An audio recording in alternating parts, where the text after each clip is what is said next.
Sociedad and Valladolid at the Bosom or Donacia San Sebastian a Jen Cordero and a Ejamo a Santa Refinomiansa at the games now at a Toaso Espanol and the Atletico de Madrid and a Eboso our RCDE Stadium now Javier Apolora a Santa Refi 5:30 Deportivo Alaves and Rayo Volcano and bomb our Estadio de Mendoza na Jose Manuela a Santa Refi game no a 5:30 Risa game na the next game a 8 p.m. Emma Real Madrid and Leganes at the Ebosom our Estadio Santiago Bernabeu a Pablo Gonzalez and a Ejemo as Santa Refi Getafe Betrofe and Villarreal a Bottom our Estadio Coliseum Isidro Diaz de Mela a Santa Refi Barcelona a Betrofe our Estadio Olympic Luis Companies na amane Girona at the Abani a 1 Polido and a Ejamo as Santa Refia Yadon Sam to him and Anopay after games no a 4:30 Athletic Club Bilbao and Osasuna and Airport our summer mess barrier our Bilbao Cromo Gulemo Kudra and Santa Refi same time na Valencia at the our Estadio de Mestalla on it Remayoka and at the Eboso Francisco Hernandez and Santa Refi 7 p.m. Rebetes Ababa Sevilla our Estadio Benito Villamarin our Sevilla Cromo Macho Busquets and Santa Refi now for Monday night football Celta Vigo and Las Palmas at the Aboso the Juan Martinez and a edgy game no a gem as Santa Refia ya don't sem to him and Anopay say and La Liga table no see at na after match day 28 FC Barcelona and a LED match day 28 Barca 63 points plus of 51 goals Real Madrid atosumyodum 60 points plus of 32 goals Atletico de Madrid atoso miansam 56 points plus of 24 goals Athletic Club Bilbao atoso 52 points plus of 22 goals Villarreal atoso enum about 27 matches with 44 points plus of 11 goals Rebetis atoso ensia 44 points plus of 3 goals Remayoka atoso enso 40 points minus of 6 goals Celta Vigo atoso enwoche womo 39 points omni go bia Rayo Vallecano atoso enkrom 37 points omni go bia Sevilla atoso edu 36 points minus of 5 goals Pichichi say ana esi etie enantema bomoden ase more goals our Spanish Primera División Santander La Liga no Robert Lewandowski of FC Barcelona 23 goals and was Mr. Kylian Mbappe Latin our Real Madrid 20 goals Anti Butame our Osasuna 15 goals Rafinha our Barca 13 goals Afe Javier Kike Garcia on our Deportivo Alaves 11 goals and Julian Alvarez our Atletico de Madrid and also as 11 goals yaran 7 to him and Anopay Oko English FA Cup quarter finals say and see ATM and na mementa and game back home about 12:15 p.m. now for other game no I have 5:15 p.m. Fulham about some our Craven Cottage London England now I'm like Crystal Palace at the Abosom at 12:15 now for Brighton about Nottingham Forest 5:15 p.m. our American Express Community Stadium na Tottenham matches say and I said social report TV Otna 30th March 2025 Preston North End and Aston Villa and Elpom na a deep double Preston and I gave them a better Bournemouth about Manchester City Vitality Stadium Bournemouth and I gave them a better Atoja Abusia ya don't some atuanim and I no play live on Oyerepa TV live on Oyerepa 100.7 FM. Two matches and then in the FA Cup. Now for Odumfono Edumya Etam 2 matches and so so in the FA Cup or England. You don't sem at to him and I don't play. Yes, I sem not your ball and someone so at the Spain after the fixes now. Uko Spain, Madrid and net no okay. I'm not Leganis and a ball. I'm in front to him. Squad don't Carlo Ancelotti able to suit 11 players at the FM say Anna is yet goalkeepers no aya miensam aya Lunin Fran Gonzalez and a say you master among any players abusua otomoko as goalkeepers na defenders no aya Alaba Lucas Vasquez Jesus Varayo Frank Garcia, Antonio Rudiger, Asensio, Diego Aguero, among a defenders, Otomo Ekoye, after midfielders, no, a Jude Bellingham, Eduardo Camavinga, Federico Valverde, Luka Modric, Orient Tchouameni, Anta Goulet, and a strikers, no, a Vini Junior, Kylian Mbappe, Rodrigo, Endrick, Brahim Diaz, where a players, obey Marco, Tobacco, at the FM on it, Leganis. At the Abani and the Ghana time 8 p.m. na Samat no ebetime atoga ya don some altonim and then ano play first leg of the UEFA Champions League Arsenal and Real Madrid album na enra our press conference of Don Carlo Ancelotti and on on injury list and say and na Ferland Mendy and Denis Ceballos on injury situations no is it and on say everything possible sir America before the first leg against Arsenal. Now, Don Carlo Ancelotti only say Barca are ahead of the La Liga there. Now, say Barca at the league now we are also we will have Clasico to play. Or say Yankamo Biante say at least say 3 points in a done tema. Say Madrid and Barcelona. Oh, Clasico bia on the bomb na Clasico there. Afi ya buno papa or try him say the next Clasico no. Kunde abakom ati ama Madrid ya don sem to anim enne ano pay na celebrations na no kotoda ewo Riyadh Metropolitano emra a Champions League game between Madrid and Atletico de Madrid ema abusam na celebrations ringa sem ketwa according to Don Carlo Ancelotti o say ye the UEFA 40 na adena to na no players ringa bibia celebrations anije and na kokoje until bia team for ban and fan to Madrid player bia so no enseba o the to Don Carlo Ancelotti boy kaka Brazil national team adwano say na sisi and o say kama santibai ewia say obi antimi bi say Brazil national team etoma so Brazil national team players are omisia kan emom no me namfofo wom na mom me respect contractor me Madrid ewono me Madrid coach nti emprempren de me Don Carlo Ancelotti me pesema kasa eti afa the Brazilian national team no eno ayensema opini no eti atudwa ene anopay na players no ase baby aduro motemo vimni na ebe ko Champions League no so eno se hwe kama santimai ewia so bi antimi be say enya no kreda when the catch us 3 points in the damn time and the di La Liga betime age La Liga no amana ye betime age trophy bia you won Spanish Copa del Rey and of UEFA Champions League treble no betime ya adwuma and then some Don Carlo Ancelotti at the atuka no player ya don sem to anim na mamba ko na fe return lega ebetoka e was Santiago Bernabeu between Arsenal and afe Real Madrid muntie sikasam na kosoro second leg no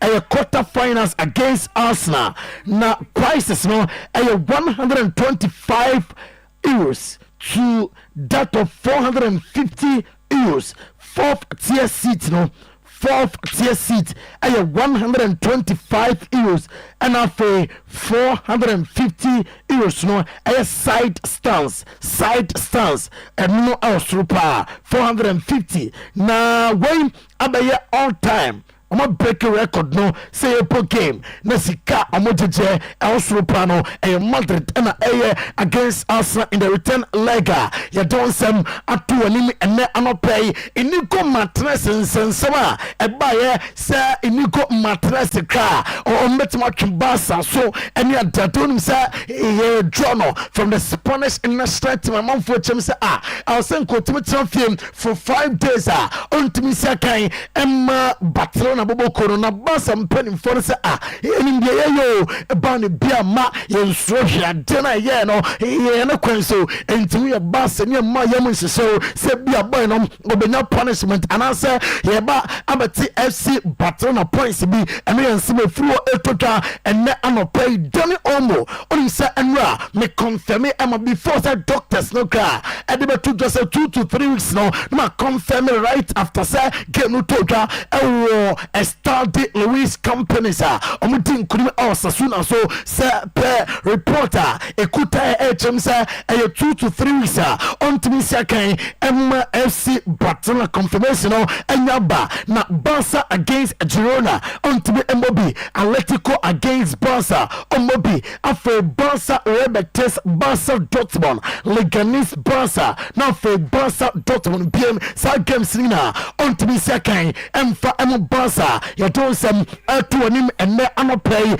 na abusuam Diego Pablo Simeone ana ati to just say ono Diego Pablo Simeone no league no obia NGNA league no enya de se Madrid aje enya de se Barca etime aje na the last 5 matches no ene kubechaka eho ene be mu de odi the Spanish Premier Division Santander eno ka menka Champions League no bim enti concentration there e say tutu na our league and of Spanish Copa del Rey no so you can him say against Barca you bet me ayomom afim now for him say finals and left the trophy and no Diego Pablo Simeone na Diego boy kakra Cesar Azpilicueta no say and was it here our Atletico de Madrid team no and was Cesar Azpilicueta ex coach in the team and yes the bia na Cesar Azpilicueta ejal pitch so esa kan nambom often on the pitch a name p and Cesar Azpilicueta eye ede Atletico de Madrid cocky and available for gamer etoja and no and say they will miss him sounds a lot and the ematim no good placement at the Emma Coque Diego Pablo Simeone chances of winning the La Liga Macacho or say the last 5 matches no and about decided the Abajam Robert Sporting Director Manu Fajodo and at the to just a sir, that's it.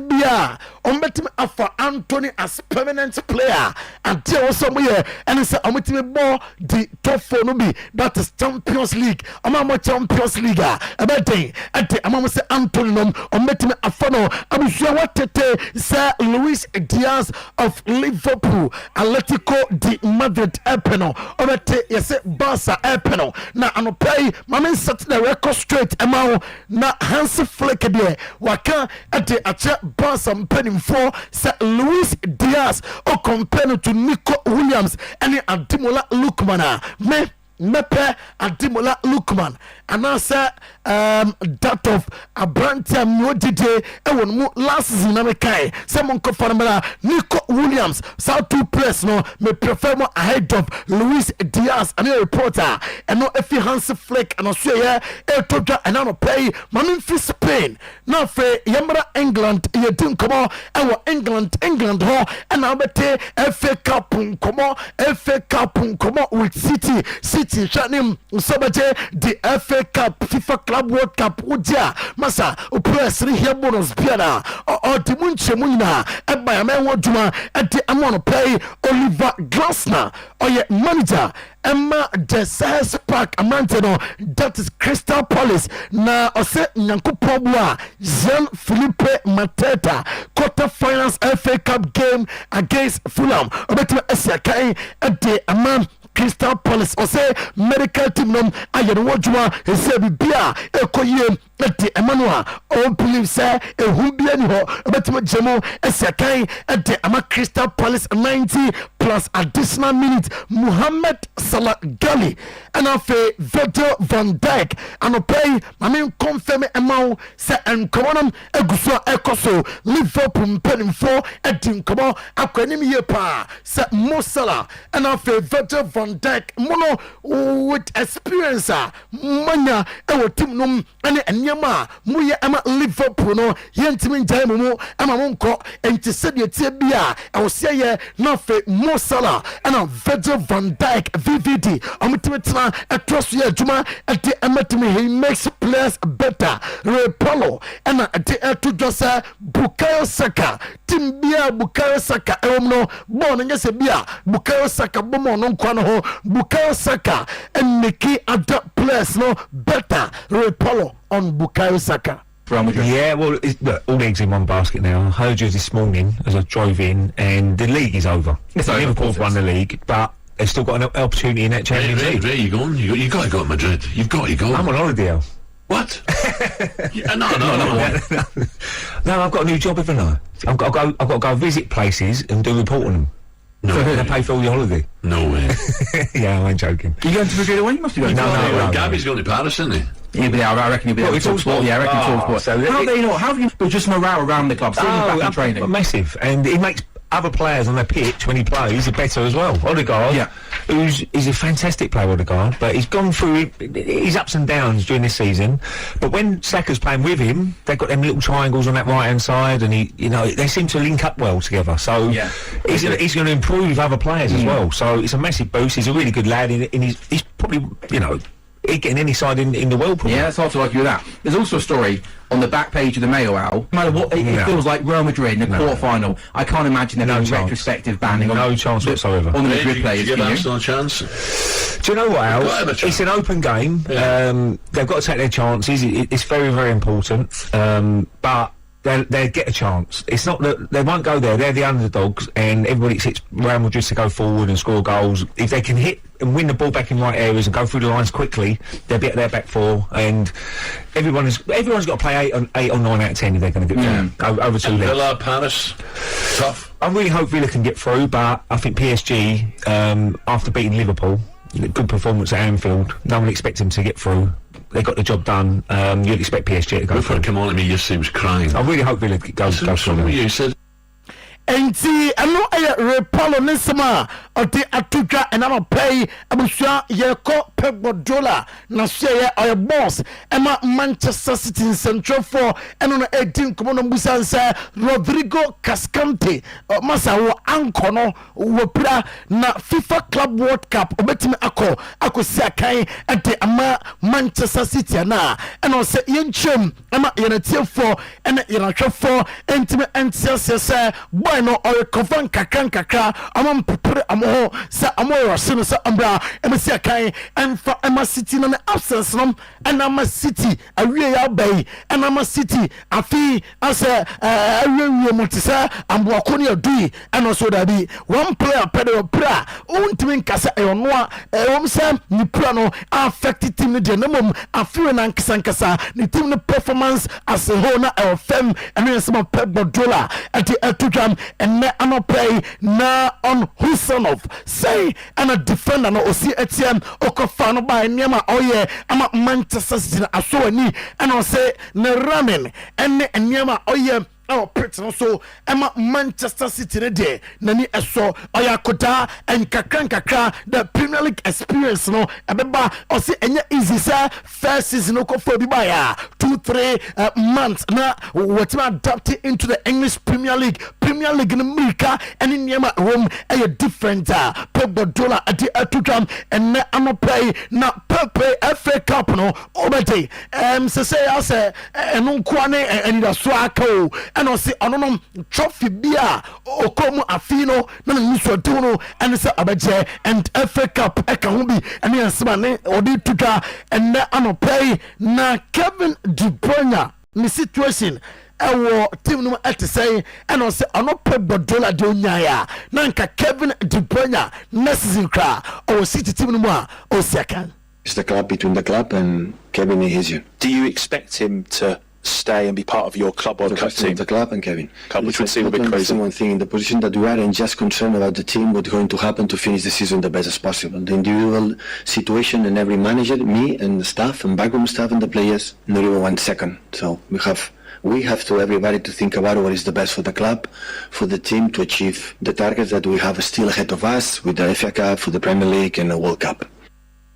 Enti ano aya Pep Guardiola nsema ati etuka sa Ken De Bruyne etra sa Kevin De Bruyne entano any agent any club na sem ani nsema coach ati atuka enano premier ko Liverpool aso na fe ya tin komo ewo Liverpool Darwin Núñez Rebecca say akwa outcast ewo team num as a France nya double Emre cross akobo penalty atukune in a Champions League near dada na Deate terms of Saudi Pro League clubs and Yabre sa Darwin Núñez Emra Juma and fa emu didio no say Krodo so and some fa kunjenim gwase sa Darwin Núñez at Liverpool na say in Liverpool from efisem fasobia ni so Emra Juma our Saudi Pro League num na minus kekes aya target ema Liverpool na reporter eba HM say manager and slaughter kan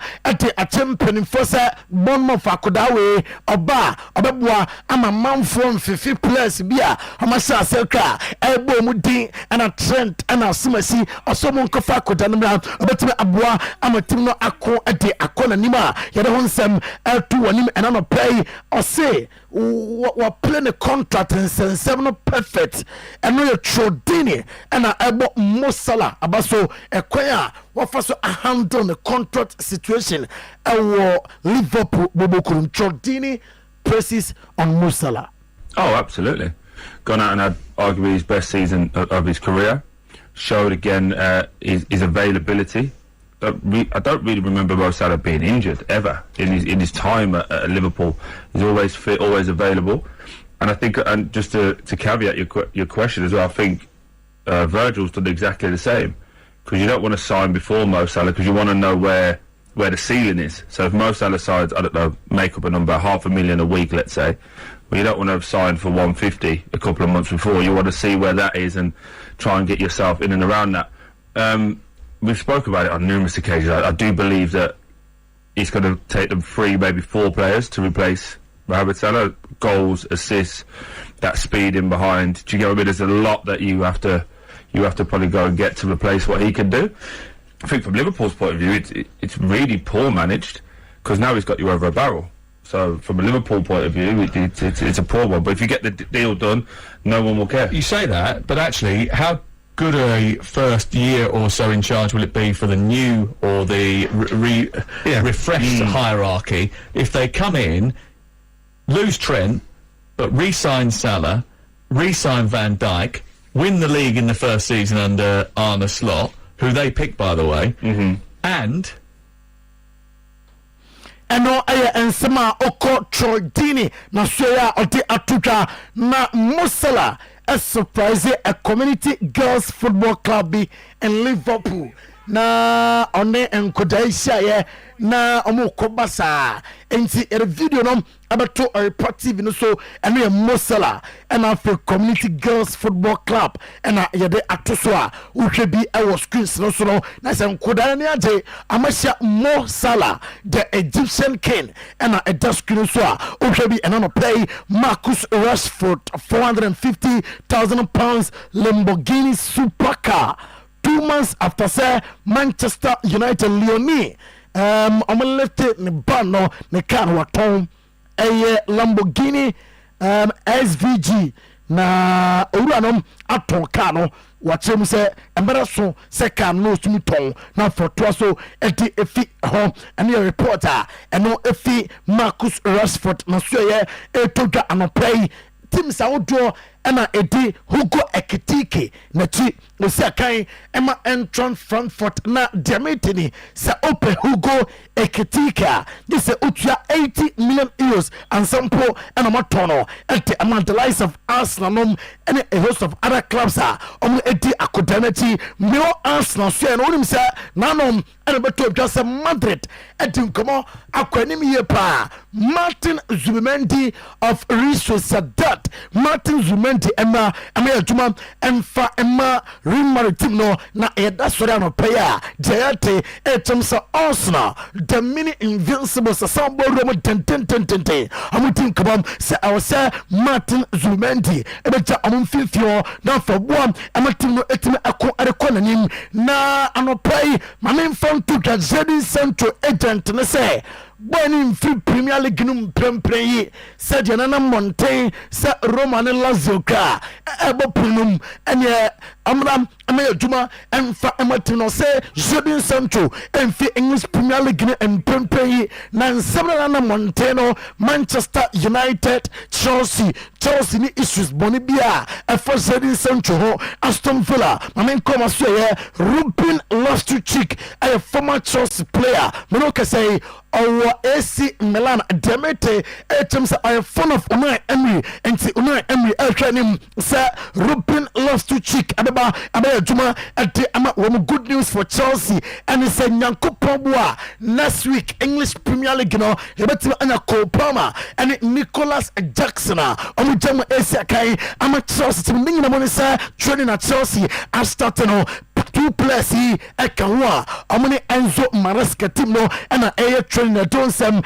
to anim and anopay na Justin Kluivert a player Emma Bournemouth na fidie season ba na wie ya minim se Bournemouth team no manfo betu tumbruta Jayate etem se Tottenham Fonia bre se Justin Kluivert se de tebia e wo se ye wie season na samayi oba na abaya juma Emma Tottenham Spurs according to reporter yensa eka anopay etem se minus kekes no teams of Spain amutirachi se Bournemouth defender namra amejuma emfa emma timna yeresan semina atuanim ene anopay Albert Sambi Lokonga adiatuda say any year say ni days with Arsenal baby na opposite original went to be told say or Poland at the Ama Sevilla option to buy and also a pro and come to mo Nemotimo as a player there only be obey there also yeah and say working hard say Nemotimo konaniwa why not obinim transem obetima samba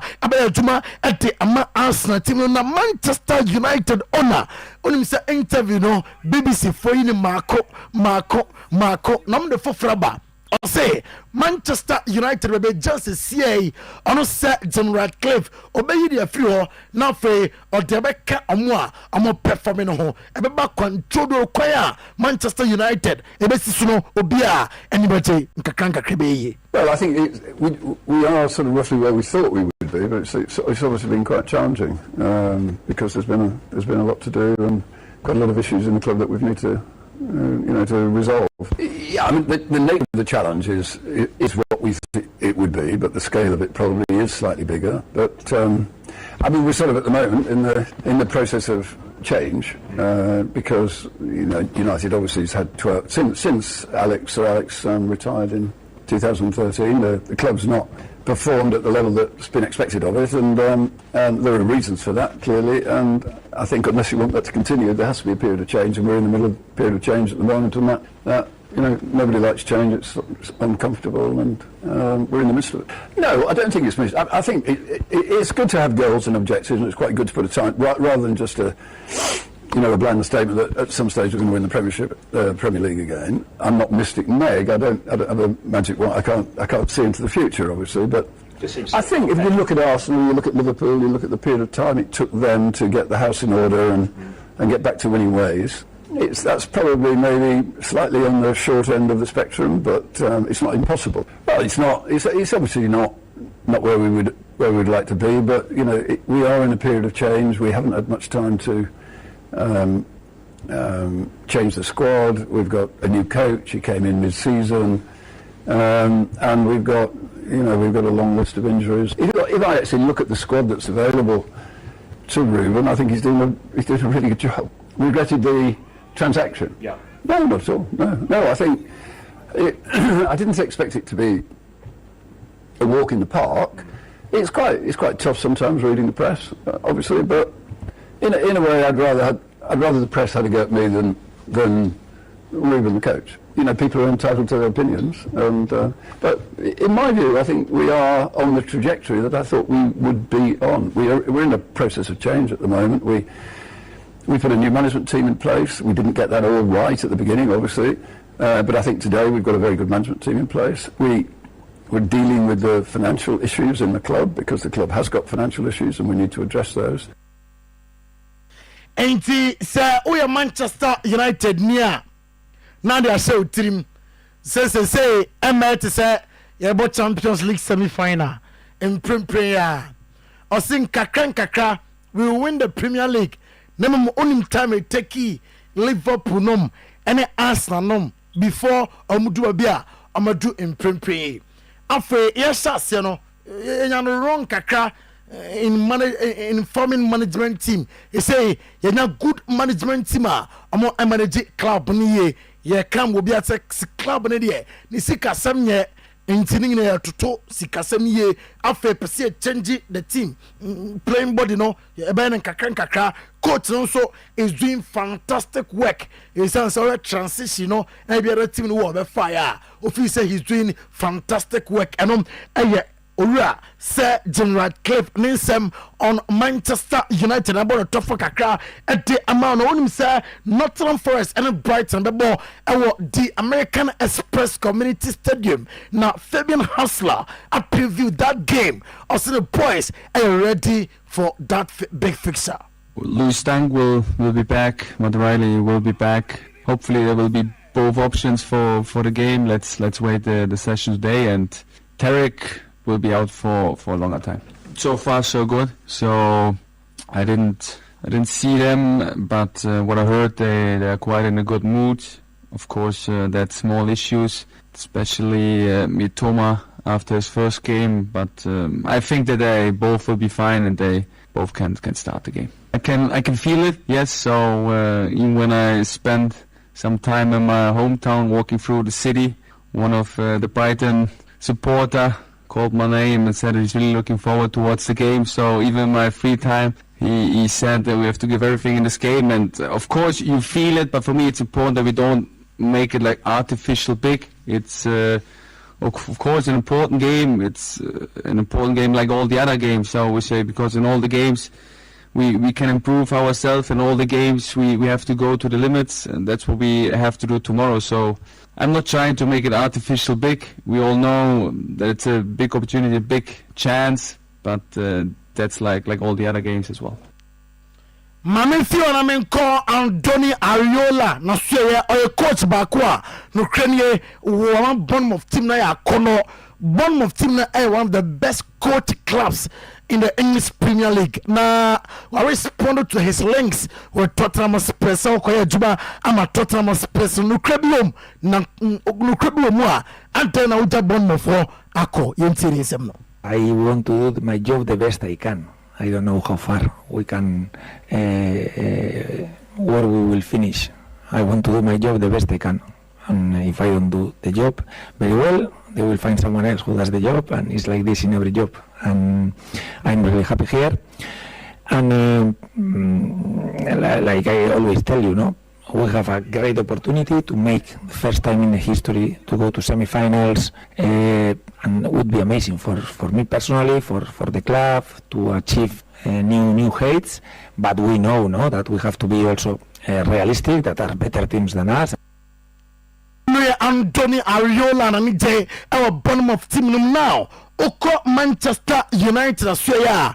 Latest Eba HM so me ready say £62.5 million. Ombetua a release crosser Eda Overhampton Wanderers midfielder Matthias Cunha, the Brazilian midfielder Siakai our English Premier League num Emma Wolves na omo twa nim say Ambefanafe Abayajuma Ede Amatino Bernardo Silva and central forward about Giovanni Quenda akodano si akema Sporting Lisbon Chelsea afono say ena Giovanni Quenda otie ena osi boy no bona obono enya nkoda bo onimbo papa team be a boy no kono they will love the guy or you no krom ni onimo onimso japret no so on disappointed fans and aye Bernardo Silva and Giovanni Quenda and they don't say ejaw ene anopay na Manchester United head coach Ruben Amorim wonya major boost in the team a sense that the 3 players are fit now.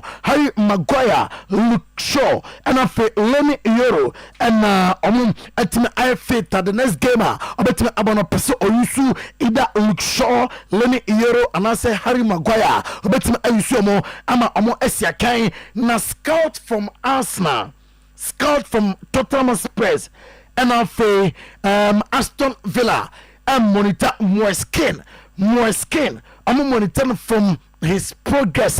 Onya Fiorentina Bobokonum and Aston Villa. And after Tottenham Spurs and Arsenal now and monitor Moiskin and your reporter Eka Yansa and ano pay ma yanko Italy na fe yenim komo kakra ewo Italy and ano pay Zlatan Ibrahimovic Ibrakadabra ati atujo se onom Zlatan Ibrahimovic Ibrakadabra enyemo na ACL Milan no nyane wanwa nembom assurance otema Milan fans ne se abefa hwe simno amuwo good players so nanya se bia o kan good players bomwa na trophy a opesa wogino waje a new coach interfey and nkakra or chese the osibon ball sele ne ambeko integration area joint very soon you don't see AC Milan assign a Jim PM ya Milan aswe no Demete HMC next season amode kromano a bad team no say I'm top players cry about say boys na I'm fit Italy no I'm better more and your reporter yansa eka at the F Milan so Milan no Kawoka deal no reporter men say so deal no I'm being a permanent now for Kawoka a permanent player at the ama AC Milan na oko Inter Milan so ya Lautaro Martinez at the Atujasa FIFA Club World Cup a better jam now for a sponsor at the near so competitiveness no also na a fee trophy beer Inter Milan no omo de money so do no say on back him say scudetto no on met me agem now for Champions League amako for say on be Bayern Munich at the film UEFA Champions League no and Lautaro Martinez ninseba or the atujam and na anope Nico Pass eye akoda ukokoma juma Nico Pass eye ewo komono nyasem ketwa na anomami bo hwere magoma sum se Don Carlo Ancelotti akacha Fiorentina Pires openi yen intentem activate cross no na Nico Pass emra ni age no onim koda omotise ono sesia wodni process you know on the babo channel it's unfaramram no sama adwuma ema Madrid team no Romelu Lukaku Minama Boli osiakai our Stadio Diego Armando Maradona Stadium say wa bossi Peter with Inter Milan and a host of other clubs nebom afi Serie A more dene or say untimin kase ay Inter untimin kase ay Stadio Diego Armando Maradona Marantanaje a jedene wow betrom also performing beyond average answer kono performance bia betting say obetim agenembom nyage say Napoli are out from the race and yansema Romelu Lukaku at the etuta and on a player you don't some Emma Vincent Kompany boss player or the highest paid coach in the Bundesliga onya around 750,000 euros a month na Vincent Kompany ensa etimi akaseska no Max Ebel ati atuja se anyano kre amumfa bid bia enko for Dean Huijsen omo center backs in there omo yoki enti Dean Huijsen sem saban na kosino kro bia eni sansem num na okọ ensem fofroma Eric Dyer se Champions League no against Inter Milan masa ebedre any gamer obetuma ka say easy game atuma for no million na difficult ema for no million wa obe perform ye na obeti o coach's instructions no and na obetumi qualify on that day and later sa eka yansa and no play oko France Olympic de Marseille coach Deserbi na Deserbi say adia o practice here afi Olympic de Marseille boys no and some on possessive football say boys no jibo no na omo ebo eno na ya adia he say oye ho adwuma e team na don sem jawon say Jonathan David be free agent season way eba na wie ya in the summer oye free agent. He was linked to Manchester United. No reporter efi Robin Amorim so ye eba chimse dabi striker na open and Jonathan David Asem was 85 goals in 170 league appearances. Now so the Canadian the Portuguese coach was the Luis Enrique or say Paris Saint-Germain as a Saint-Etienne over the weekend league na amache na Saint-Etienne obi anim say we dey ayasbe Paris Saint-Germain kotunkunim or say on program motimbonum or some for game serious and yansema who are at the etutwa and am play na odoni ko Ousmane Dembele na soya Ousmane Dembele say afi ayomafe afi wenom omobete delican weekendi omuya omo the concentration ina abeko UEFA Champions League no so na amatwanim say eno so omobetimi ade na bibia koyie ede ama wo boss player we efi Solomon Carter ho o say yema Esla Owusu Bempa Ave Maria International School teachem so o papa ene obranum from your parents and your brother Nana omo ewe so happy birthday Esla Owusu Bempa of Ave Maria International School Avi okay Avi Maria Avi Maria International School teachem so omo happy birthday nti boss no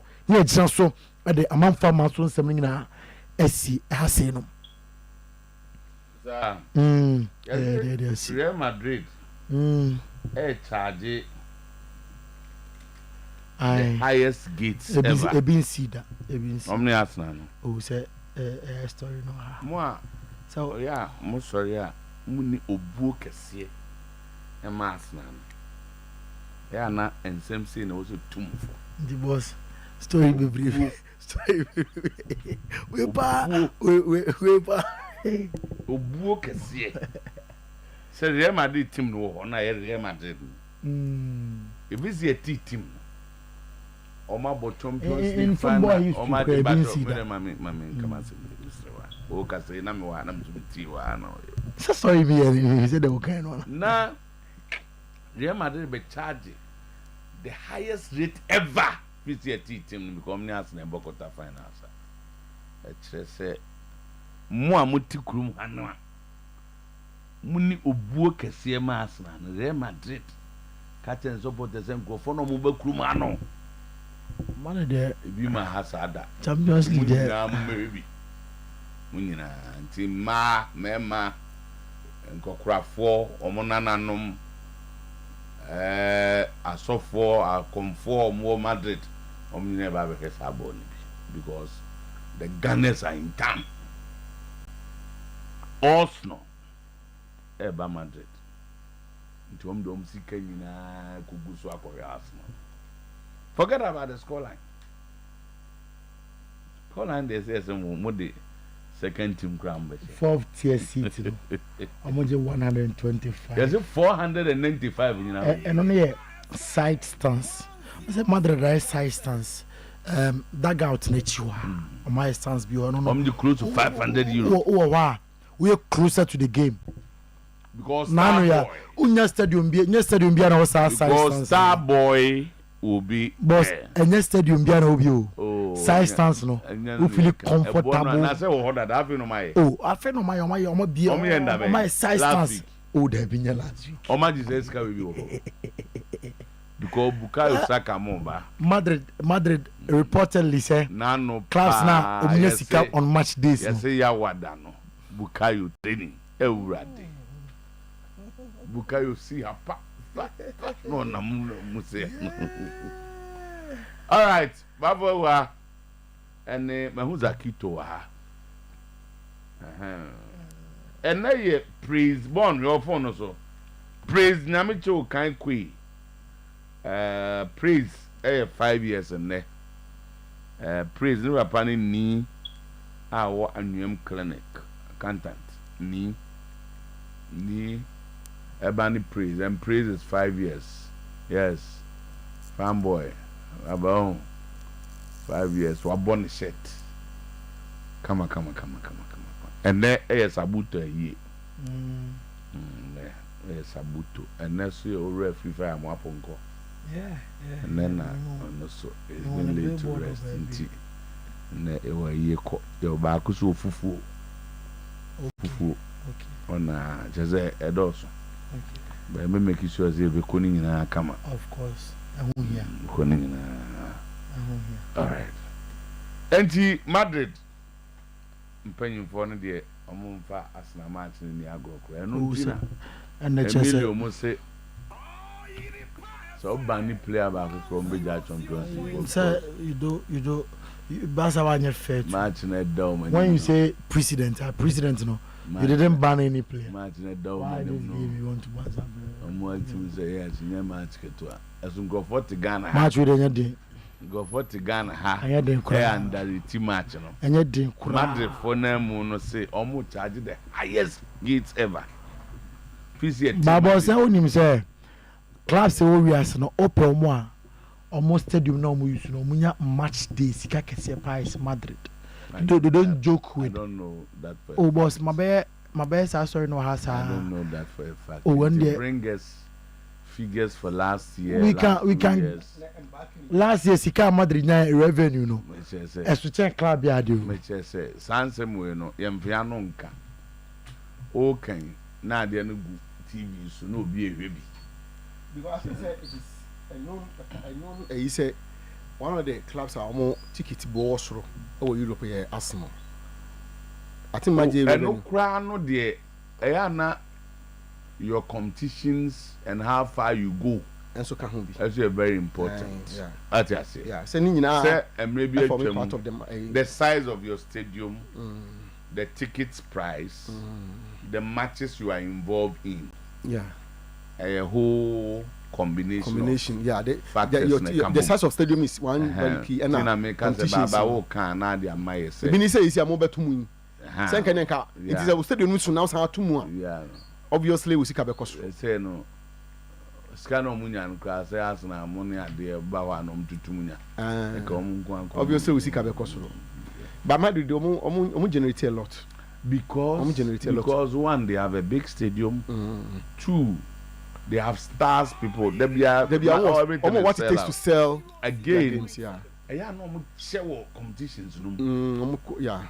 On the Copa del Rey, Champions League, or at a point, maybe Manchester United was. It was how really and now we did who weapons. But if you are playing in the European, I also suppose there's going to be for and other competitions. Yeah, watching. We only want them to give us at least near figures they are back. Near their accounts. But Madrid fans say, Arsenal are coming. Therefore, close to 500 euro. Arsenal. Boss, made a man. Real Madrid. Oh, me more figures.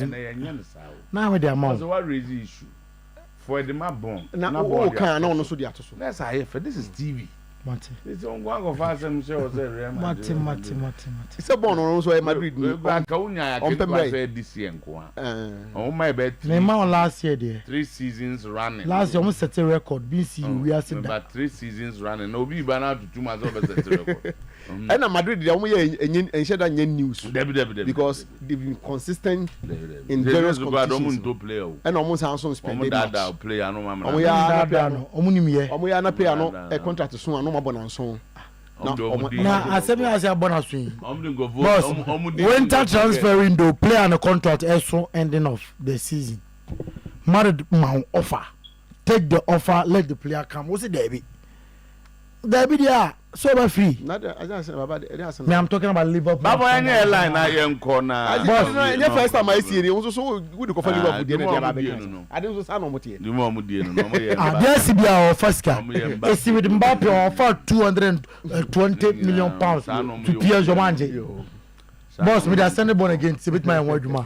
Answer bond, Baba. I'll say according to Deloitte's money, no club no enya or say Real Madrid Football Club with the highest revenue in the world for the second successful year. So you consecutive what you say the previous year they were not the highest. The year before the first one year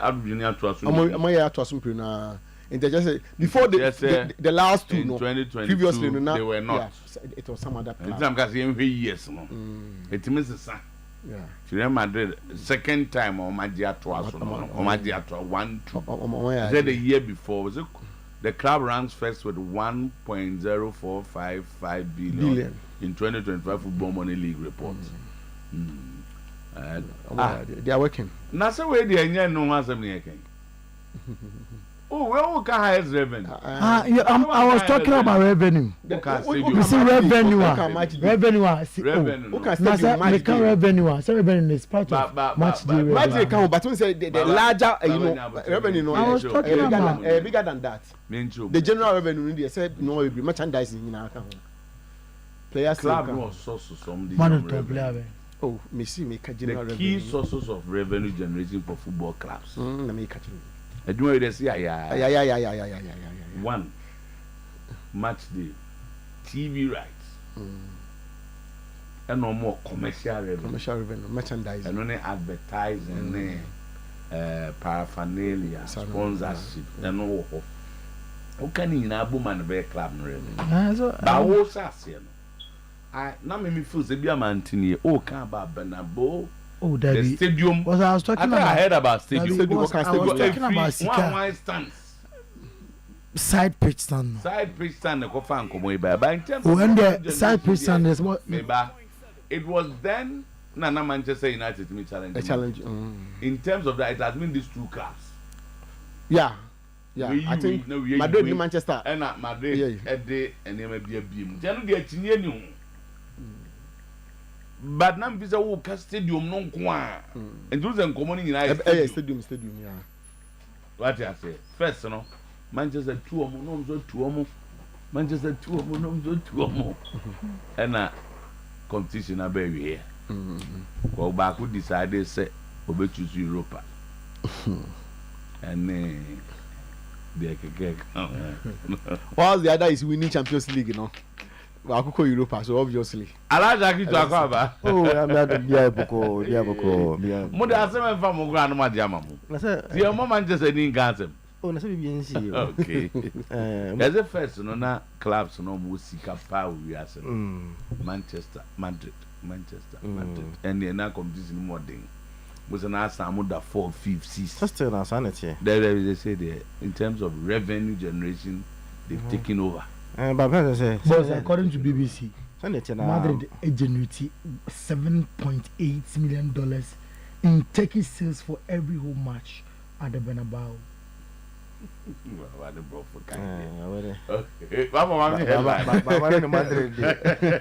Oh, I'm giving evidence. Or say, according to BBC, Madrid generated average of $7.8 million. In ticket sales for every home match. To say they charge Arsenal. I'm talking about. I'm talking about. BBC only gave figures. Madrid, the other clubs also. Nothing naked. They are total. Maybe I don't beat me as Arsenal. Where? You see, a beer. Oh, the Madrid. Oh, we my Madrid yet see. Babo, it's you. Yanko, Tama. And system Moish. System Moish, Tino. And me special friend be and then I would that. We are not going to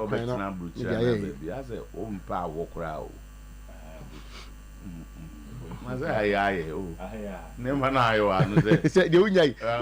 Uti Ghana dia bro chase ka. Udi abro che koye dey. Dawa. I said you know what what solution why music na o ni. Dawa. Arsenal toss it 3 enya first time. Asa 3 go to my yard. Go team on yard na. O toss it 3 that's why. No not Arsenal. Na baba say like Madrid make saying I say 7 point something. Omunya 7.4 every match day yeah. Average ticket sale per ticket sale average 7.4 any Madrid nearly 7.4 and Paris Saint-Germain 7.3 Arsenal 6.1 million euros. And another time I say we stadium no size no. I was just ticket prices. I was just looking at some figures here. Co-determinant of Bayern Munich 5.7. No. Well, last season United home matches got 108 million. Per match yeah. The home matches in boy like. So we home match per game. On or per game. Now until figure na boy na. Me say 108 million. Per home match boy nyina. And you know, then na multiply. Number of matches. 7.8, it will be more than. No, we divided. It will be more than a 100. How's 100 and say? 108. 108. So they are talking an average of 7.8. Average of 7.8. Okay, so times the number of matches. Times the number of matches. Now our away matches, you know. The home take and so 7.8. So now they are multiplied. In all competitions. That is all competitions. In all competitions. Somebody in all competitions will play over 30 matches. Yeah. With the because league no go be more. Say league no. Home and away. Home no league no go be more 19. Yeah. Go 19 at home. 19. Yeah. Champions homes they be on boku dru awie. But dem fan say quarter finals 8 or 7. Now Copa del Rey. So we are looking at about 30 matches. 30 matches, yeah. So no that. 30 matches. And to the come multiply 30 now. O two man you there. O do be. I was adena yen kwa that man you ni mo ba bia o.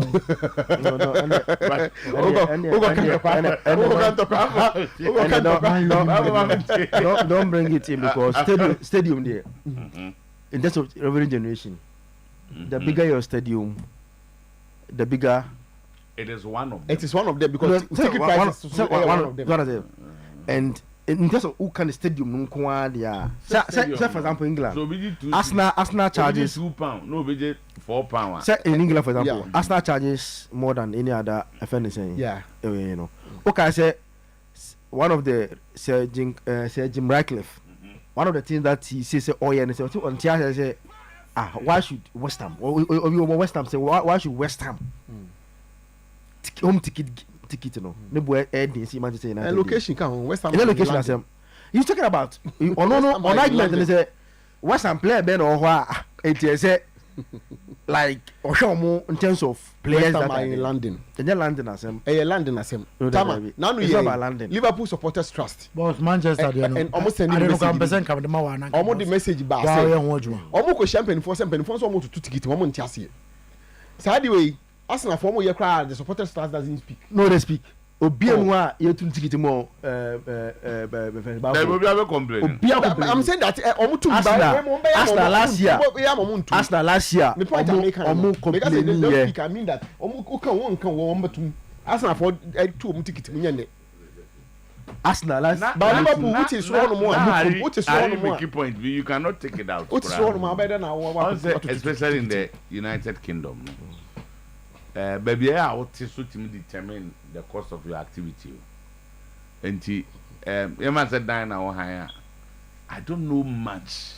Baby, London may be a bit expensive than those who are outside. And you know, say and with many and so on the gate. I don't know this for a fact. I'm only trying to him. A bit me, I don't know because it might be a West Ham. Because West Ham is in East London, maybe a stadium missing a whole activity, which much charging more than Manchester. And yes, sir, there's no reason.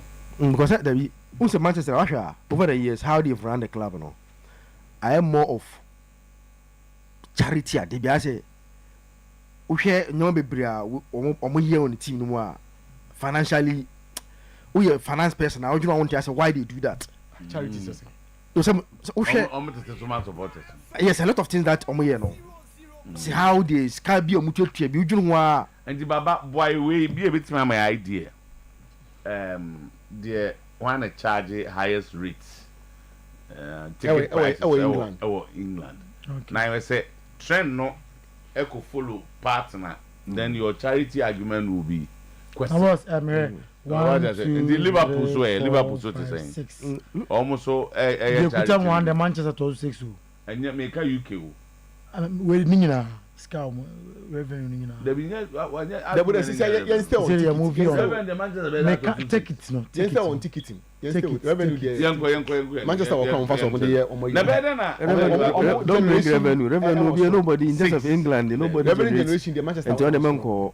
Baba then I will be na be another back to the intimate then I will he's giving us something that worth looking. And then I will be total gate revenue and I'm sure for a season. Total gate revenue for a season and I'm making total gate for a season bang last season season season now Tottenham to Manchester. Arsenal to Manchester. And you heard about the London maybe Arsenal to Manchester. Tottenham to Manchester. Bayern to Manchester. What do you what am I buying for them? Arsenal nya. That would make Bubu first year. First year. A Fraunya England for no first year Real Madrid. Onya 185. Don't worry. First second year. Second Paris Saint-Germain. And Arsenal third. Fourth Tottenham Spurs. Fifth Bayern. Now Manchester United yes. And you ever say England, Manchester, Barcelona will have a big Barcelona at Eddie Manchester.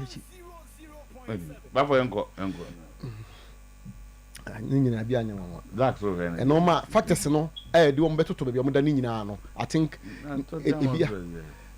was almost Tottenham you saw on new Tottenham stadium increase size gate process. I mean isn't like I say teams no for Arsenal are in because they charge on ticket and boarding and also place in London. You understand ticket boarding and Ratcliffe was making a point and say but forget about on if you say if you are Manchester United you can United then what to I want to pono James just 5% bina almost about to for next season because the thing say the reason why Madrid process it was running because scan out or go to players you have to pay and come and watch them. Bayern Munich a charge higher and also because scan out or spend it to go and get those players but for over the years he was explaining say how they've handled United in some finance, so he thinks they have to adjust it to meet sir next year. I don't know. So they are almost complain. I think it's never because run charity. No, for United say supporters remember. Baba want to headline I am not. Tama yemko. After receiving impartation from Samir J, becoming Black Stars #1, palpitation hits House of Folk Management over Benjamin Asari as Raja Casablanca show up with a huge offer. But his management says their first priority is for him to maintain his #1 position as the Black Stars goalkeeper. Tama, your guy is going up every now and then. I want to too much too. As a man common yados. Say Raja Bebuna as a changing narratives in Kakra because Raja Free or toilet the blame. Or more any management no. Raja Casablanca of Morocco. I greet you. Omo ni management na kasa Raja Ben. Raja let me. Ana Raja call me. One of the management ni ye wa crowd. You know, omo guso a omo ye ho adwuma but omo so omo interest ni nyina na say on there onye nti. Circles leadership will meet Nana Penkra today after NCC meeting over the comment by Abdullah Ghazali on and demand immediate action.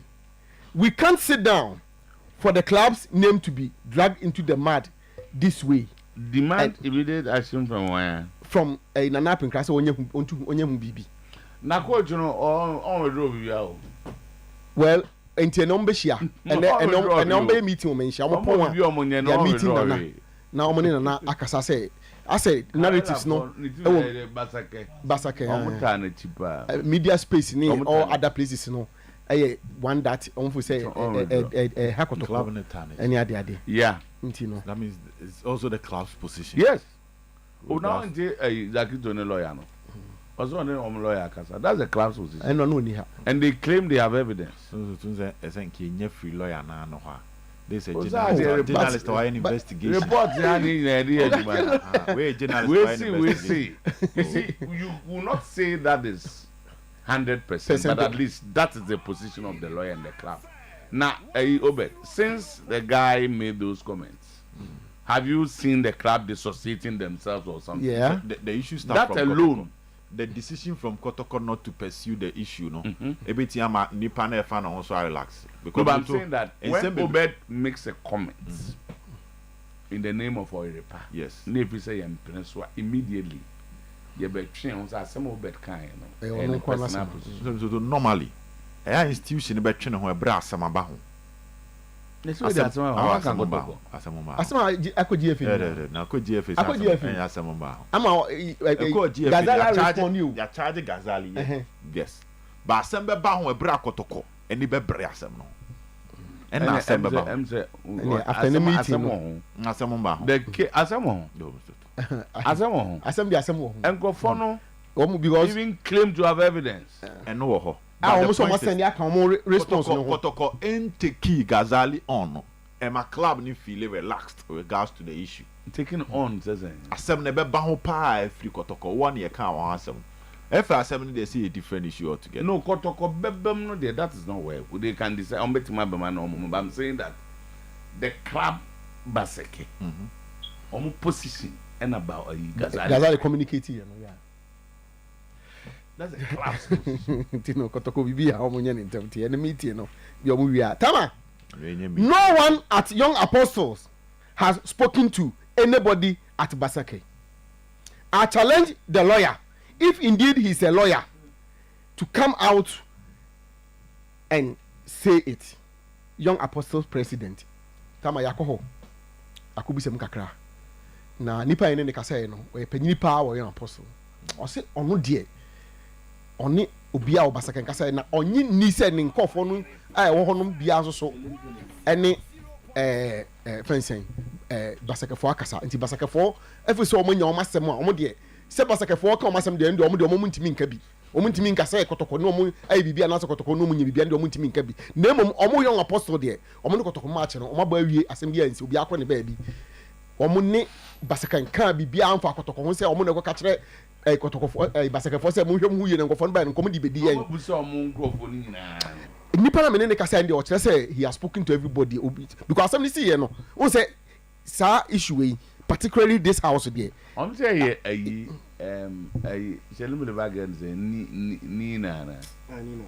Nina Damwa ena Oradom Fenemu omo na ye sisi de say omo na ye tim say enima do de omo yi na si nchen omo apam no omo na apam no ana o jai enti na nkan and no matter safe so jai whether he jumped or he pushed, the issue is that he's not with them. The reason why he's not with them is also when important. You don't have that as a fact. The enemy means no. If you are now see yapam, if you are not one jai, if you are also a jai, be an yapam. So to be safe, on count you. Okay, you. Well, the work but you say you didn't come or you need me. Oh, Tama. say aye bibi say ono amu no ono de hu ni say omo pushi na sinchen omo so hu ni say ono na atwe ne ho. That is the reason why both parties in the narration. You are not sure. So move on. Not with them again. But the reason why you cannot take it away. Because you know, what comes in and in common. So what is your conclusion?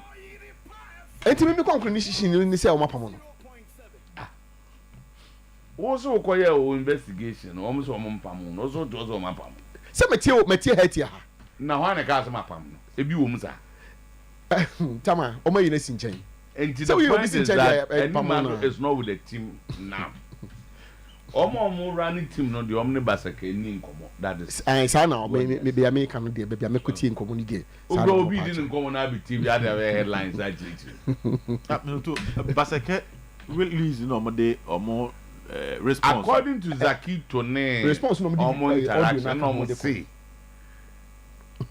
omo bebo no na young apostle for free omo catch omo say mo hwem kuye they no omo respond to if no de shame. That is what Zaki Tone tells us.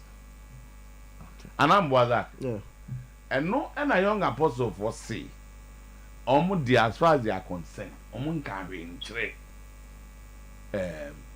Basekefon, and that's what we are seeking to do now. Oh, okay. So as initially, no one will say omo mekawe publicly because omo the omo say Basekefon kasa. Yeah. So what I say, but omo so say their name have been mentioned. Oh, official release, you know. Okay. And they want to take a position now. Okay. Sanity. To Kenya, but second lawyer no so anke be boy pa. Ana basake for na mu. Yeah. Basake for na mu. Yeah, we see go so. Okay. Go so na. Yeah. Because omo de bit me akire mu yi. Don't say na omo bit me do akire mu so ni e kotokofo no so say ambasa obi frefre omo a. Omo so wetu kotoko de me disappoint here on say into the information. No, me can management because and some system ni na supporters na frefre omo. It's our supporters no more anim. Omo ya aware now. They know those supporters. No, we've also done some checks out. And if maybe I hear, I cannot confirm say Nana Pinka money are there bonus. So because when those people were questioned, so were you sent back with CRPM to Debbie? Okay, so Kotoko any internal investigation. Internal they are working on. I'm going to say yes, I'm saying. Were you sent by Nana Pinka? No. And there are details to it, baby, and go focus Jina here, and send the baby. So what I say, they are detailed, they are quoting figures. I know a chitafo now. Chitafo move. But so names have come up. So as at now, I could connect internal investigations. It will be prudent enough to come out clearly. Okay. If you feel you are really not part of this thing. Okay. So take Ghazali on. Me, I won't take it. I am here. Sabre sen ki aba ke kan ya adua kire Ghazali. Tobo communication sometimes no. Tobo say one of the strategies Kotoko has a lawyer to be communication. Assuming say I'm not updating. Assuming say we are internal investigation. I cover say your support. Some supporters made moves. How can you take Ghazali? Where then? How do you take Ghazali? Assuming the management is not aware. But beer, now one or two supporters made moves. Who could take his Ghazali on? Yes. Now Ghazali made changing in same. And so no Chirema then it is SAR supporters. Hey, it's your club. Your name. Obia what operate your name will mention. Okay. Yo, meba. Mamene president Ora don't fe come out of young apostle. Shelempeli. Na anope ho ye de. Kai. Sheles. Na yabo mo club ni din se ya tete se mo ne Basekefo di nkomo bi se Kotoko na mo no mbebo mo yo mo yi na omo try se ko mo ye niam bi One among the incomo bonus amani na yengubus and asem. Papa Metika at here, Matthew Funina. Any Asante Mai. Nano Matian Kunya. Your supporters is going in a match. Papa, Asema Wukandi Abumipusa. Your apostles see a qualified by Nkofu Yenimo Mubedia. Of late, the team will be doing Koma. See you confida more. Gerard confida more, don't say. And I mean, I'm a buyer, your friend, me in a punky, me and I'm the punky no man, the punky lady. It is a team will be Kawasama, and as well be saying, and the Casa Bumpusa, no, we are the one I can any say. Okay. Yekas. None room because you're there. Team now, oh, Bonnie Dino Corano, say no more Bebono, you know, money problem there. The Assemba Edicano. Okay. That also is saying. Was it the Edican or say Munimomo any Gomobia na the Tosubium saying? We also be able to say, as I took to call all performers and the other for you. And then we might be ball at Minima Santiago. My mama players, Mama has players. Na Kotoko Timbia, and I Santibano no Mudia Guano in here because Kotoko, you know Mubiano, yes, sir, Sapomus Utene. So the you know more, you hear grow, we don't say yes. Sebi and Korano Krabere for.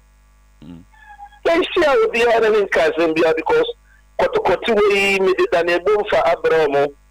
On the boom for buy from B. Minam the boom for buy Omuchi has to focus so much there. Kasby is Kadiman Samin Tumbutum.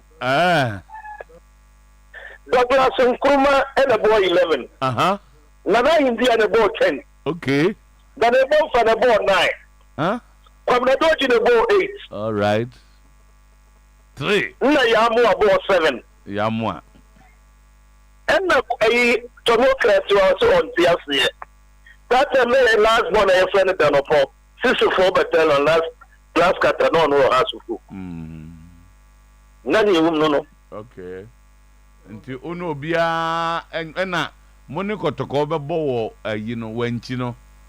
Asimbia and see suspicion bia mao bibia ni sa etisa ensio sana opatre Papa yeni omuni nkomo ena omusuni enyeden eni nkomo etimi de ni o mi se amanfo ani yasa Young Apostle Football Club asemwe esi ehwem lawyer bia o pese o be cancel we no ama na ne fast will be ya de channel because asama nyira encha Obi afọ fufura no de ba Young Apostles. Tini ba ye sembe bre ba den tsa. Yes sir, ni entsa.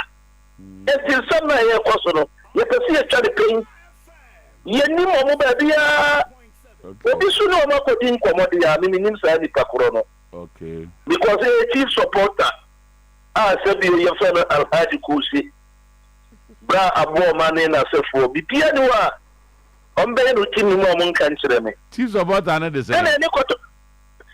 Yewo Alhaji Kose. Ana yewo bra aboma. Okay. Ni yewo mpayin fo be bra tim no ye no mo na ere enante. Omumu bia ngodi nkomo bia. Papa ni yewo mi say, why you ngodi nkomo? Because ye ni koto ko be bono, debi ya me come see. Ye be di nkomo a nka ye di nkomo about Ghana upeti na air kotoko ne house asema matrasi ya kan se me dai makoto pass de wiame ma me na makoto ko me wiame has be wiao na se ni chiremo bia na obi a o wiame wa sebe ban chiremo ne de enyia o wiame ma me trans makoto ko me shia because asema ga zelempele be kwa chire o o wiao se se What we are not a 2-1. Tomu wiao se we are saying. Oh, Pama can so prepare. Mpachon Yami to audience. And the man prepare you no semo. And on our walking. Missing one of school and a moon GB Biney. Now I have further education, the LGBT. Be do one try. Yet that. Yet you open. Yana Namna Kawa, she won't for Moonki, who the master of it. It is all Papa will no more motor. Mammy says the tea.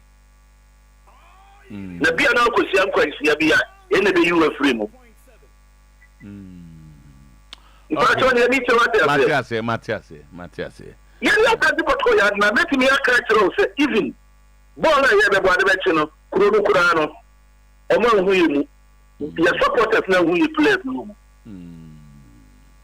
Okay. 3 days, I'm in France, long time because Kotokotino, which is a league, a channel. Asante Kotokone, and yes, no team. Into another boy, and so them over ye. 3 days now, Vansun Gown. Ah, maybe you saw come home, Mama Samiade. She has a lesson at the boy Kotokono. She has a lesson, no, at the boy Kotokono. You have what 2 matches. Coaching a very intelligent coach, but the one who has not of play. Because yes, yes, and I say, Obuasi, Kotokofua who has start of play. Because nationally, I'm one here, midfielders no council. Why not one winger now? What should be no? He's a midfielder, but now they don't concern himself. I'm about 7 as a midfielder. Now they are boy matching a couple Akrano, Rancho, and over 11. Matching on the both 6 and 8. And see, when you got to call the bar, that's 50 minutes, and so long we will really are. Now, see, what's that now? Go Juma. Now, what's that? Now, so no boy, now could be no when you bounce and consider that no Jordan. And the Unca Salmon Chair Basake for only Kotoko Simbia and see now for him fence. Papa, in a Basaka for so obviously only Yaya on the car, Yamu, baby. Okay. Yenimo, Mika said, Minyamula number 9 committee. Yenimo, baby. Okay. Even Tima, Minimo, 70 players are common. Accra Lions, Ekaho, Abbas family, and now what's in a bruchini, or boy young apostles. You know, we need come up. Sellers, Ora don't fair. Emsa watch him. Nientia, your friend, no watch him, mammy, and Yantia say, come on. And a tree be any, but there's a team that is saying more, be a course of be as say my final level, no come on. More dom, say the dear course now, being as a management member, board member, I will see Kabi, so the chair, Yantia say, Yafrawa Wumba, yet you have 2. Uncle Ebo Biney, your friend, woman, come and you're going. She is about an uncle. Mevro, we ain't any teaching, no, I don't know. Mevro, Zillian Venus, Selim Billy, Sanity, Bra, Piero, ever is here. A ban on me, ain't me, but messenger mothers here. Bafo to us. 80 Abbas, Shele Akasa. Shele Diano. Is it also young apostle? That be said, I'm not sorry, I'm in the band or Muslim period. You see, young apostle. That's on 80 Mura. And in his so I'm on my team, no bomb. And I will be a dinosaur number, and a mate for no, and I'm drivers no. And a damuakasa. As I'm in a mate for and a damuakasa. Timureni. Mina Ponky. Matthias, you, Baba Bia, Kotoko Nam and Namiti for Bia also the Namiti for Tomonto Musa Meti for. Kotoko Diana, baby, and then Namno. And then the num and then Baba also be Jemai. And the number you. What is the Kotoko Diano? Kotoko Diano, baby, and Namno. Baby, and Namno. Bon was Otimasi. Koto kwa semba bi enenam no enenam officials. What you say nti we dia no so enenam officials. Ti ba fo kire mu anu kire mu yi. Eni ta ma mawie ka me de mawie me die no. Aka de enu anu aba de ka say ya de on be kwa no ne on be fia na afi. Ya ba hwe esem laka. Very gazeri asama bani gazeri. Nti no e den amanfo be fa wo kakra. Gazeri asama bani gazeri. Checks from my friends in UK. Renting a room in London is more expensive. That Manchester, most first comers are advised to move to the north before later coming to London. Due to expensive. Okay, now Amuzu, my Obi, about my check a Muhib story, no. And run a story about Muhib by and I know play sports tiger. My catches a Muhib rather or call Kuma, but report to say what free. It's a former officials of that is on the chapter now. Yeah, they mate no mom kwa mass and I remember the Ejuma call love film and a con cry or he didn't Juma no Ejuma baby. Those were free sports. Oh yeah, now on the NG will be a Juma. Snake dinner. The museum program na okay. Auntie, Robert, young boy, and Chassis, still too young handsome now. Weekend matches were honey at the idea.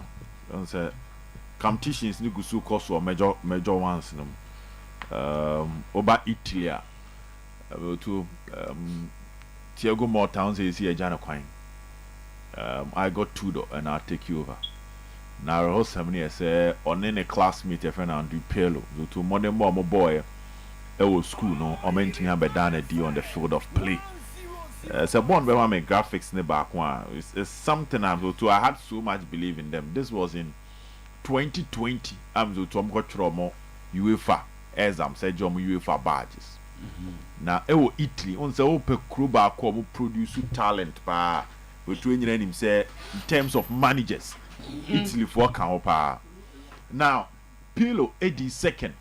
And at Thiago Motta, AD first. Ewo exam submission to Omuko Troy.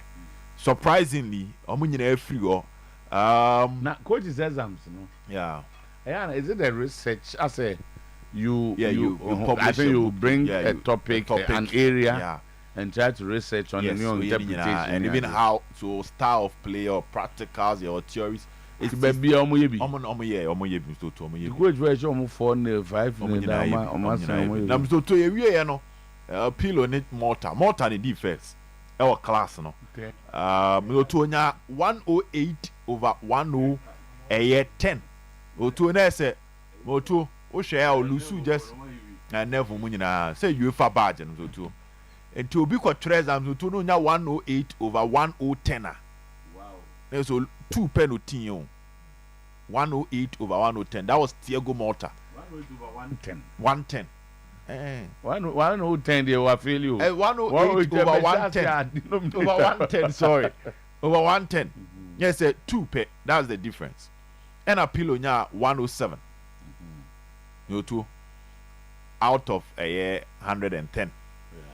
T wait 3 and a wait 2. To your day, you might be see or musino, or meaning about to papa. So they say, I don't get theory, I say, do. And there's a classical example. Say, per example, say, to Adisia, and ye, and ye book, now, but filled in a swab, deliver. This is a perfect example to that particular conversation. I got to that take you over to Juventus can still make the top 4. They are just 1 point behind Bologna. With Vicento Italiano as the manager. I'm about this weekend against Lecce. So I think that Juventus would have to find ways of winning this particular game. It's not supposed to be a big game for Juventus. This particular game. I'm expecting the manager to start on a good note for Juve and see if so between the Juventus and in the UEFA Champions League now, because it's been a bad season for them. Or more transfers, pathetic. With 2 seasons, near analyzing teams or more transfers. I'll let you more down pie the Juventus the Becca story because few players are a bit more juvenile team and making and raises the standard, the bar Juventus as against baby are no more than where they wanted to get to. That is one thing. Italy on arms to Napoli any AC Milan. That is also going to be a wonderful game. AC in the last 2 matches at me winning. So also about 3 twice losing now. AC Milan lose 3 matches in the Italian Serie A, but they've been able to win 2 matches back to back, and they are playing against Napoli. Unfortunately, in the last 5 matches, the Italian Serie A conversation has sacrificed because Napoli is also not doing well. In the last 5 matches, Tuome lose 11 points, and they have out of 15 points. That has been the story of Napoli. Things are not going well for coach FN Diego Simeone, Antonio Conte. Playing against AC, if they really want to compete in the Italian Serie A, this is a match between they must set. Make a good case for themselves. It's going to be tough, but at home, I want to believe we say Napoli bet me a Sanyo Makakra. Let me force to make me a win over AC Milan. They say no, but AC Milan is not even in the contention for the Conference League in Poland. Among Conference League in common on my free. And say AC Super Sub Europa League, Conference League, and even the Champions League, they need to start winning. Because now the points gap between AC Milan and Bologna is 6 points. Bologna and that 4th. On say Atalanta, Napoli, Inter Milan there. But to Aqua so mono or my team kakra. A bit depending on how Atalanta make you put them 47. But they can still make it. And I'm saying 6 points between Omoni and Bologna. But if they will make it, you need how many matches? I think 10 or 11. 9 matches. 9 games. Yeah, 9 games. Say 38. And the difference is 6. Yes, 38 matches. So, Moto, starting with. You know what makes it difficult? Because the other Inter, Juventus 52. Yeah. It's not as if go through Bologna and Guam. You need to beat Lazio, Roma, Fiorentina, and form no and Tresa. These are all teams who are doing well. It's getting difficult. So now I'm see form this weekend against Napoli there. Because that would take them to 50 points. Yeah. That would take them to 50 points. But Napoli, so no, anything outside a win means that I'm handy over trophy, no. Inter Milan, and also another conversation. Now I'm so to Spain. Madrid against Leganes, I'm straight away win for Club FN Madrid. I'm just so Leganes beats me Carlo Ancelotti. They say 3 points gap between them. So it means that they have an El Clasico. So Madrid need to keep the momentum. So either they will reduce the 3 points or keep it at 3 points. I say the El Clasico. No, I say we bet me a chenashen. No attend the conversations and now catch up with them. So Leganes, I don't think so. Bet me a Madrid or Barcelona against Girona. So to the decline of Girona should be steadied. Last season, so open Europe. It was Girona. They scored more goals than Barcelona last season. They had better goals difference than Barcelona last season. That was Girona. Exceptional performance from them. They even qualified to the Champions League. Benya Savino Mo, so he joined Manchester City. He was involved in 19 goals last season. He scored 9 La Liga goals and provided 10 assists last season for Girona. But this season is a different conversation. Even to make the top 10 might be another story altogether. The form of Barcelona in 2025, when it matters most, is a different thing. It will say Barca more than 2 goals now by normal. And Pep Guardiola baby. After Guardiola, Yenya Henrique. Ernesto Valverde mo be biniadia. Bamuto acquire flick at the Barca. So to also sa no abeje treble na. History books no to a straight at the club of Barcelona. O share signings I ewo materials obeto and how he has been able to transform these materials and get the best out of these materials. Wa handle Barcelona transition yepa as compared to even Pep Guardiola. But yes, Pep handle Barca transition. But when you have trainer who does Coco Pep Guardiola, any team no mu pa, you realize that the transition ne nyehu bebre sa. He handled the transition, but ne nyehu bebre sa. most of the players, you can get about 8 out of 11 now. Now they have already tasted active football at the top level. Top level as I'm not making. Because in 2006, people talk about Iniesta. In 2006, about Barcelona Arsenal in the Champions League final. Also about Arsenal the red card. James Lehmann the red card. The first substitutions are coach Efreno Frank Rijkaard send your benya that offensive bite was Iniesta. Iniesta be ball 45 minutes in the Champions League final, and that season 2006. Now you play about Kwana coach Efreno Rijkaard Gini Dipa. So that could be a Cassie Shema. You can talk about Busquets, you can talk about Gerard Piqué, but it looks like this particular transition of Barcelona no decline no form kakra than that Pep Guardiola transition because if you have a front three of Thierry Henry at Henry, they know in the English Premier League. Arguably he's the best import and a foreign player about EPO or Samuel Eto'o. Not 2 years down the line, Ballon d'Or top 3 to 2 they know I am a Cameroon national team. Now AFCON audio on 2 different occasions. I know ye instrumental leader and he had Lionel Messi. No, I'm out for every Messi no way can't start that though. They know I can't so Babe take you over as the new face. You had Xavi. Xavi making a debut for Barcelona around 1998. And wababa into Shemwa, this particular transition, Rafinha, Barcelona even wanted him out. Lamine Yamal was a promising talent, but there were questions because Barcelona, this young talent, one solid season, but the following season they disappear. The story of Ansu Fati is still there, but to keep him up there, Namani Nyoma, all the personal qualities of Lamine Yamal, coach now added a different touch to it, and it's moving up here. Okomechiro, Pau Kubasi, Moto, Sessinio Bedemu, clean sheet Aokipu, Baldi on the left side, Kunde, Inigo Martinez mo, Moto, Gavimo. How a coach now, this transition was crazy with any potential baby to say Pep Guardiola the the form now was it. He's winning for fun in the last 10 games for a club. Your friend Barcelona in the Spanish La Liga, I'm so too. Ome Lusu just one, Ome Bodro 1, Ome winning 8, and they are just scoring for fun. 2+ goals for Barcelona.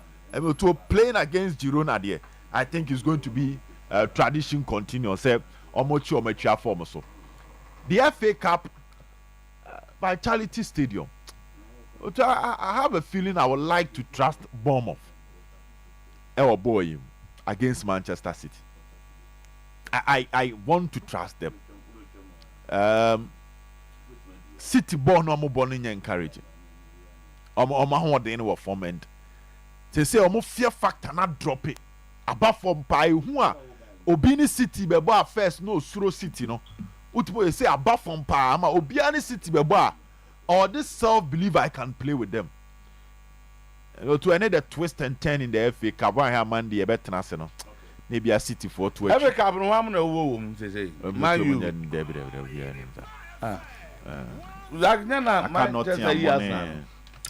Say Fulham. Leicester. Leicester.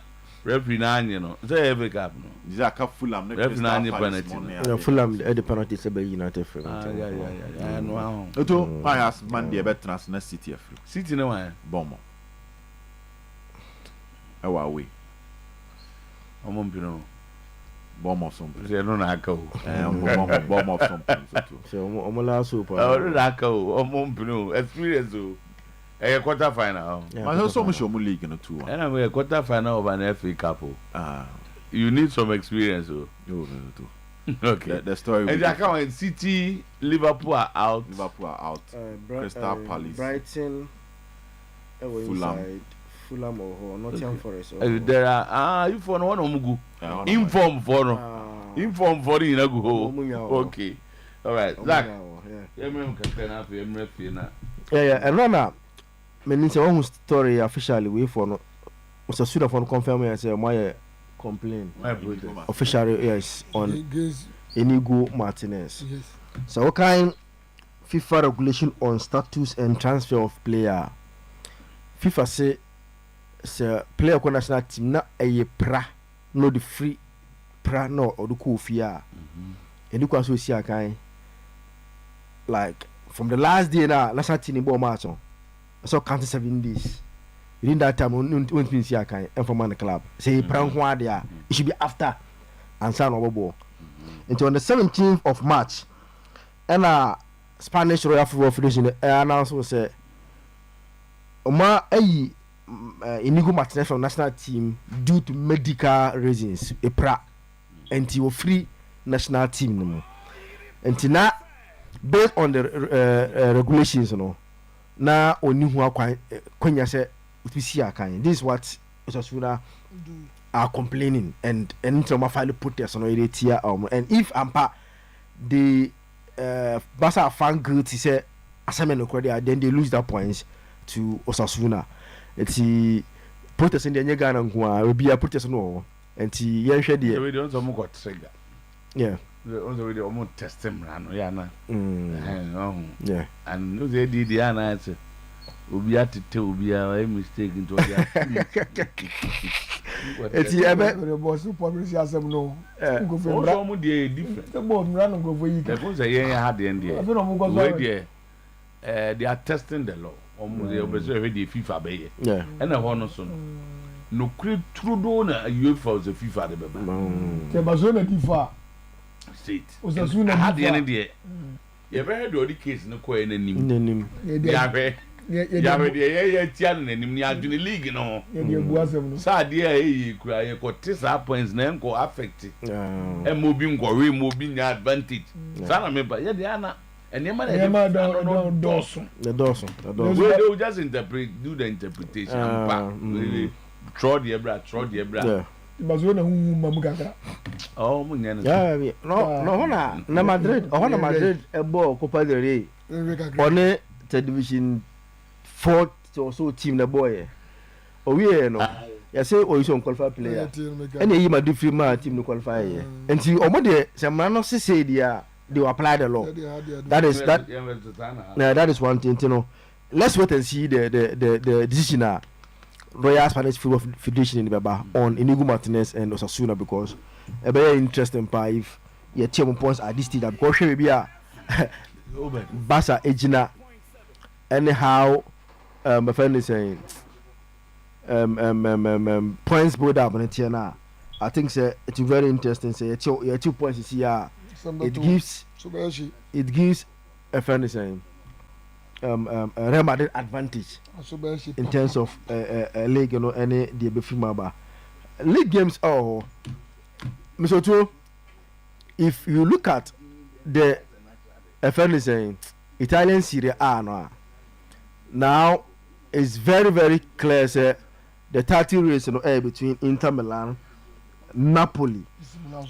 Atalanta free Musa because omo 58 points. Into Atalanta free Musa because if you Atalanta 58 now on a team now a first no a just 6 points between Atalanta and Boca from Inter Milan.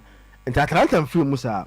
Now this weekend the man Napoli discussion in Napoli boy against AC Milan a big game.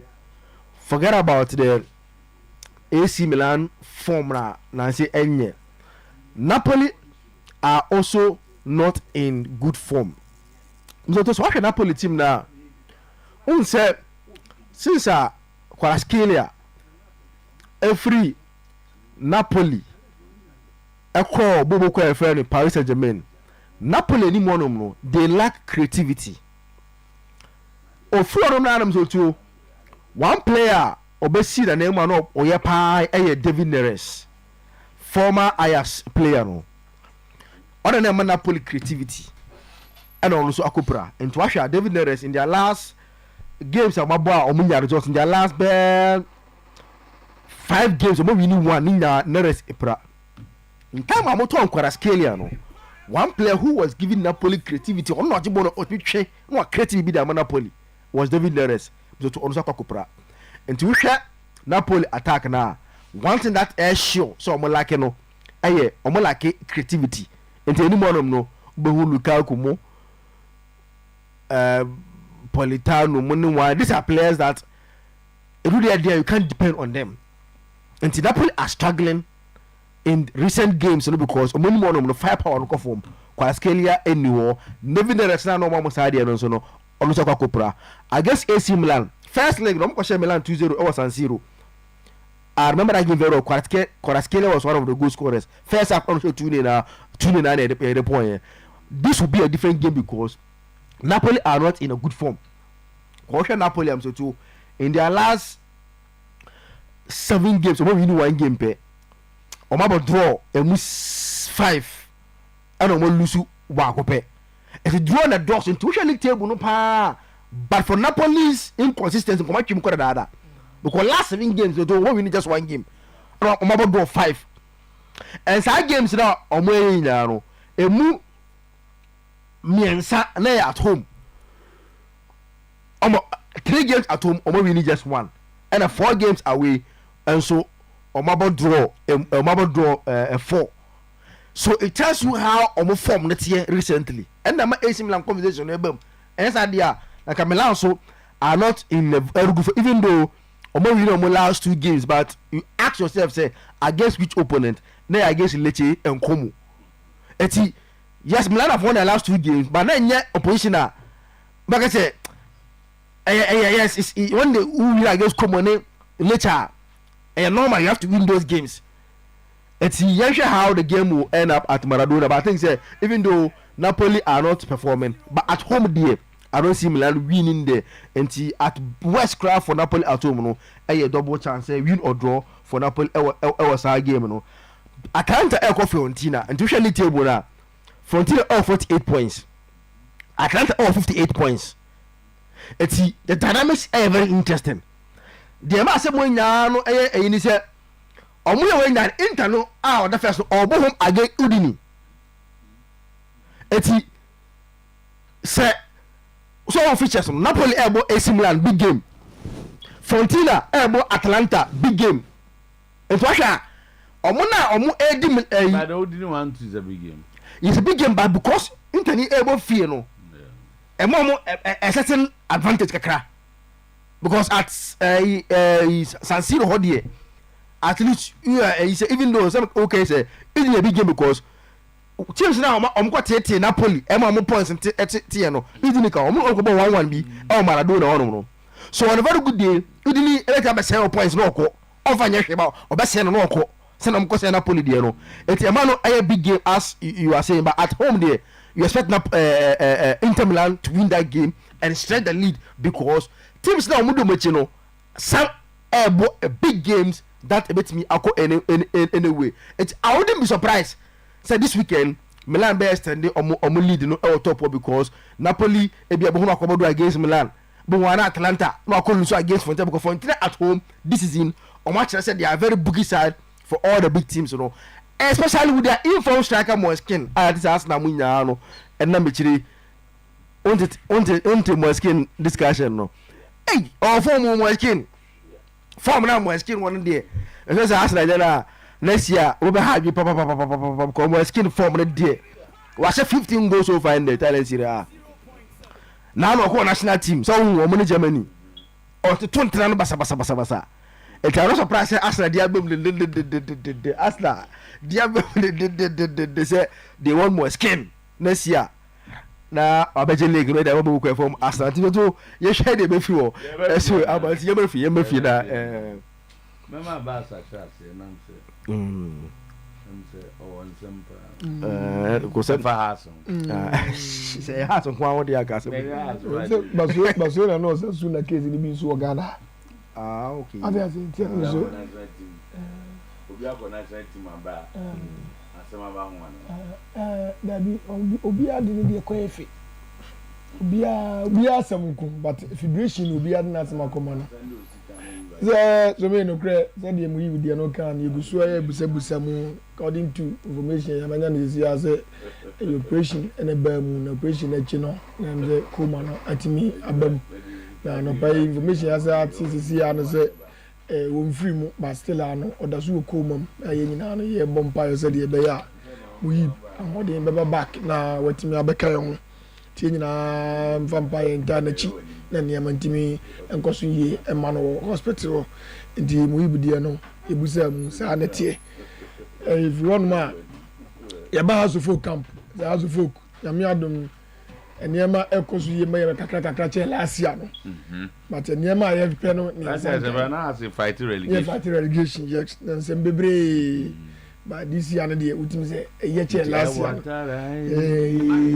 watara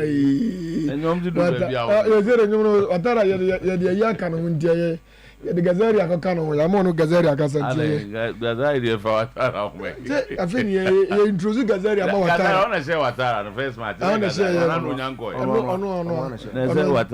anti yɛ introduce no ama no sɛ ɔgya wɔma no asam coach na wobɛtumi aboa yɛ kɔtɔkɔ ne yɛ deɛ ate deɛ amehwɛ yɛ na gaza watara wo benchman kɔtɔkɔ no no offense for house of na nyɛ ma te to yɛte ne bɛyɛ second penalty winning goal no bam so sɛ o share those times the quality of football na omo bonus at time now the share na football center back me who Joe Henry ni opoku ai defense Gabriel party to say for back remember jina ma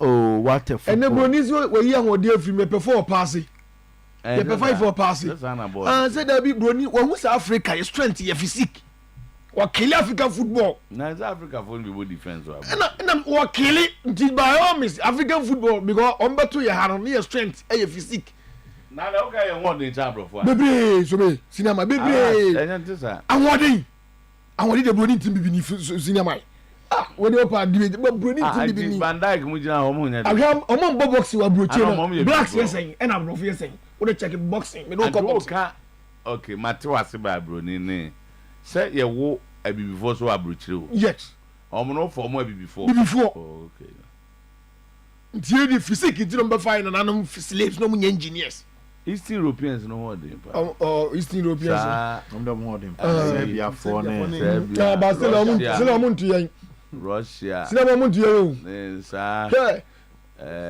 me no ya adwene Barcelona mun to blacks because those time pa na ko he wodum a abibifu muni akoto amana so pa ya hold them no nema e de ye no odum mu na sa ye strength no ahoden ya ni ema hamba so ni so ko mu eno ni de bodan so eno nom de bodan so etiye de physique ni de ho na boni yi free mu ya ti ba 5 years come you cry the football the be west change because me hwe manimu a me hu football ni future na me hu ni ne nti football de sa na be di akire so ba de kan say house of folk and then I'm the house of folk players o mo bia prayer o me register players is o bia fit so bia fit ya na me adom na next week Wednesday so watara pa player bia also house of folk camp bia no what na be bo na me see ya no ye de yenim see what 3 points e kan de no ho ya emra e me 3 points ze be che ifo na film zote fo na film ti efe ni me adom after holiday no be na so adamu no be boda be zote de ne ye de be ma ye de be ke points mo no ma boda ye no ke be ko senya no dabi aso mo de ma na de ko fo so mo jaibo o dabi se do week na akobo na ne de ma ne de ma ana se de ye nim se ye wodada ti people no ma sa ba be bo ye de ake points wodada be do mo no ma be bo enye na go fo na de na ejema wo mo bo ansa dabi enye eze de yo sa 3 points ado supporters in channels na niam ntimi enko so yie e mai eti ye wi no ni enwie ko asem ofie e se hwe ni esiesie se de be ya Ghana football e be koso enti Gazari ene ye bompa ye man se no kro pese Ghana football e ko na nim niam ntimi koso yie no o ma no kro sa ni na nim se oti asem osumu a o ma ne dadi ɛwɔ han mu ɛmi ɛtimi discuss asɛm no na efiri hyɛrɛ mpɛrɛ na hyɛrɛ bɛ kyerɛ mu sɛ ɔne de asɛm no onim ho hwee na mmom supporters dɔɔso ebi ana ne supporters ni bi di a wɔntimi nkyerɛ eti saa ne yɛ de ɛpɛ sɛ ehu no nti esi yɛ ano deɛ gazari wo bɛbu sam so kasa hyɛrɛ mpɛrɛ sɛ ɔno deɛ nipa 19 hyɛrɛ ni mi hyɛrɛ mi nua prɛko pɛ bayɛ nyɛ kɔ kurom wɔn meka kyerɛ hyɛrɛ mpɛrɛ sɛ yɛba hɔ a yɛbɛhyɛ no so ngu ne kwan no so a ɛkɔka paak no so yɛba hɔ tɛn yɛbɛhyɛ no tɛn eti hyɛrɛ yɛda wɔ ase sɛdeɛ ɛbɛyɛ nneɛma bɛkɔ so yie ama yɛn na yɛsi yɛ ano deɛ so bɛyɛ nnɛ yɛn nyinaa hyia chapter 9 yɛgadagada informations ɛde aboa federation no efie no sɛdeɛ ɛbɛyɛ a gazari asɛm wɔ adiɛ investigator wotɛ sɛ yɛtiɛ fighting for right for Ghana football sɛdeɛ ɛbɛyɛ nneɛma bɛkɔ so yɛtiɛ fɛ neɛ serɛ wɔn sɛ after holidays ɔmo mi ehu nsɛm n'anim ɛnyɛ sɛ asɛm mu baabi yɛbɛdi akyire bia yɛbɛdi akyire efe na ehunu ka yɛbɛkɔ fifa yɛbɛkɔ ayi caf ehunu ka yɛbɛkɔ fifa ehunu ka yɛbɛkɔ cas yɛyɛ ready. momfa ahoɔden hwɛ kwan has bɛ win matches ɛka ho mmra deɛ ɔmo de ɛyɛ sei no ɛka ho paa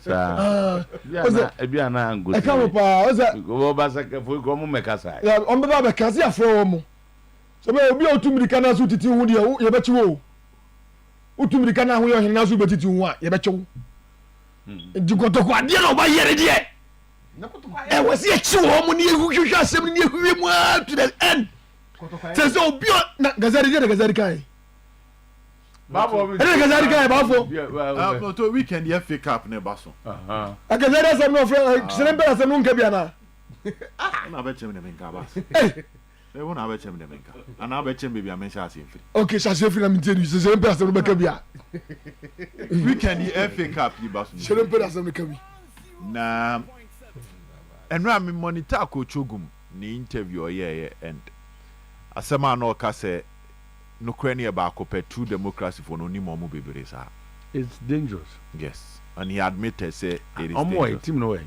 ɔmo wɔ zone 3 division 1 so to yɛ de no they play matches so to yɛ de nokora ka asɛm a Ghana ha no ball no videos no ɔde nyo but division 1 matches they cover them one cover every morning cover show so to krom ha we am cover hwe na Ghana Premier League ne bɛbɔ awie no se yɛbɔ 9 matches a ɛsɛ nsu atra film tie bɛbɔ 8 emu bɛ 5 unya more than 20 minutes video and share of the match every 4 cameraman ne call matwa ye to 6 minutes no be ato on YouTube and no kra bi match bi okra cameraman ni video ne mba no game na nyo udi akire a o rebe ho so Coach Ogum admitted say only match about them and otoko so the two just say but we advising the players no say any form of complacency be am so to they need to avoid it because team bia we team aba do this level no should tell you say they have something omo bi soronko on any day udi omo agro metim ama wonsa etimi asi form so they are going to fight and avoid complacency. Now game na nkasa ba so no ye onioma bia nam so to nyina ye hwe anim for instance so we check asante koroko team na against so Atremana Mohamed Kamara so kodi red card and say 3 matches apart from so Atremana game no na we to some matches no say no say na FA Cup shemu bi and o sha oba back nimpo no Coach Ogum decided to use Frederick Asare in the game against Basekena Omar Kamara tena bench. So 5 matches and Asare has been super for Kotoko. Concede 1 goal, making it difficult for any manager to decide say or the Asare Beko bench.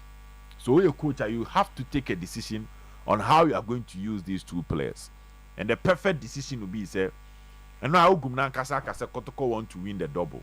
One can emphatically, but the question was posed to him concerning the double. And who tie in common ma na say or the desire say or the FA Cup G League na ni beji because or say or no as a coach in GB da on the FA Cup da and Kotoko almost 8 years NJ FA Cup ni BM, so he would love to win it. And I call 11 matches in the league which is 33 points.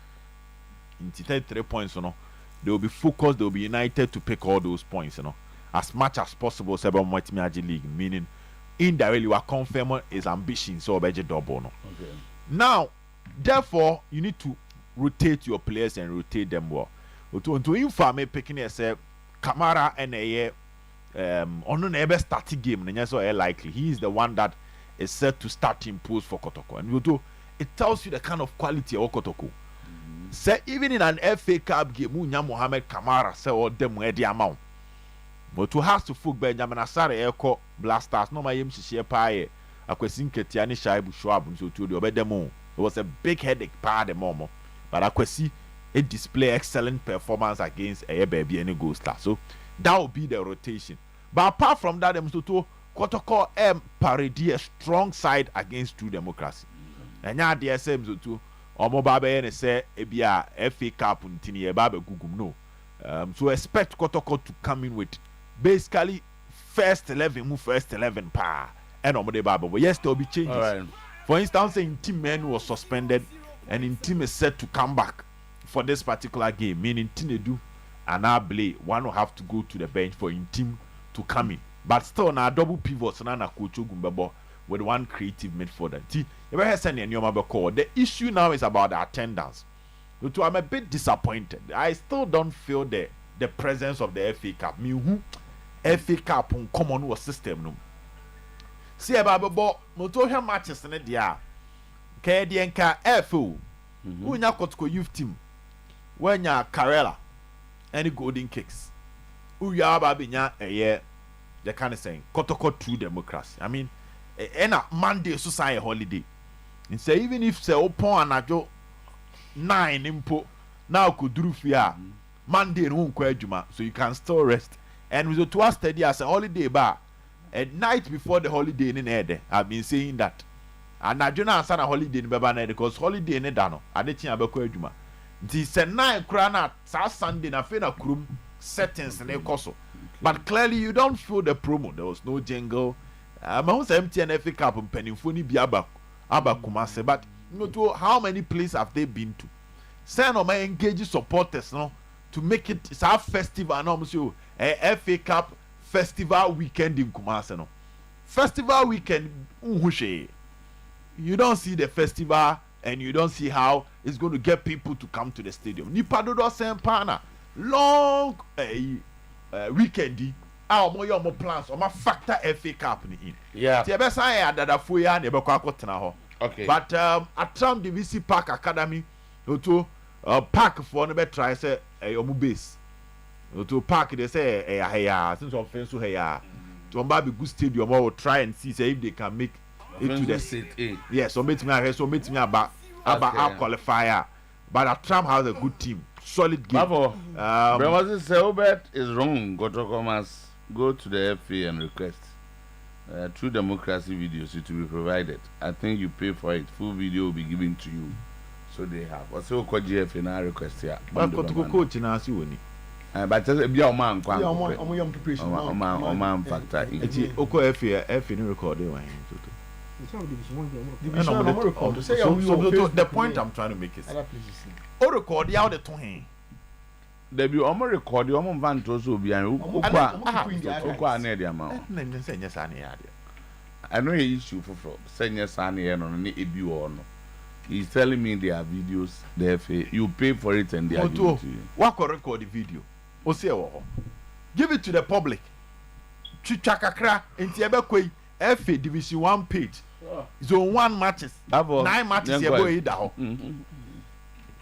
That one oh say Shilling common on any day or no Shilling he's talking about the fact that as far as Wonders is concerned there omo ehum may asem ni mo and omo mo nti ono wa be sign it on any team ti omo there omo feel it doesn't change the narratives now. I said the fact say there is this huge allegation hanging on the neck of Kotoko. Say some people within Kotoko try say on be influence the Kotoko Basaka game. Tama say obi dia some to so. Na say we din na wan ka ho bibia. na eya akoma when a lie is repeatedly told, it becomes a truth. Eya akwa enokre. That is God's theory. Omo ya mana eya akwa yese eya akwa enokre. Ochina ene na wotwe pepepe ni a ye boss amachi. Eno na make say the kotoko loud silence is worrying. Ebia na kotoko products and as a brand kotoko no. Ye do no be say bata ho enha wo mo dia. There's a high dream pa. Tama interestingly and they are incidentally Kotoko has a spokesperson whose profession is a lawyer and who is a professional lawyer.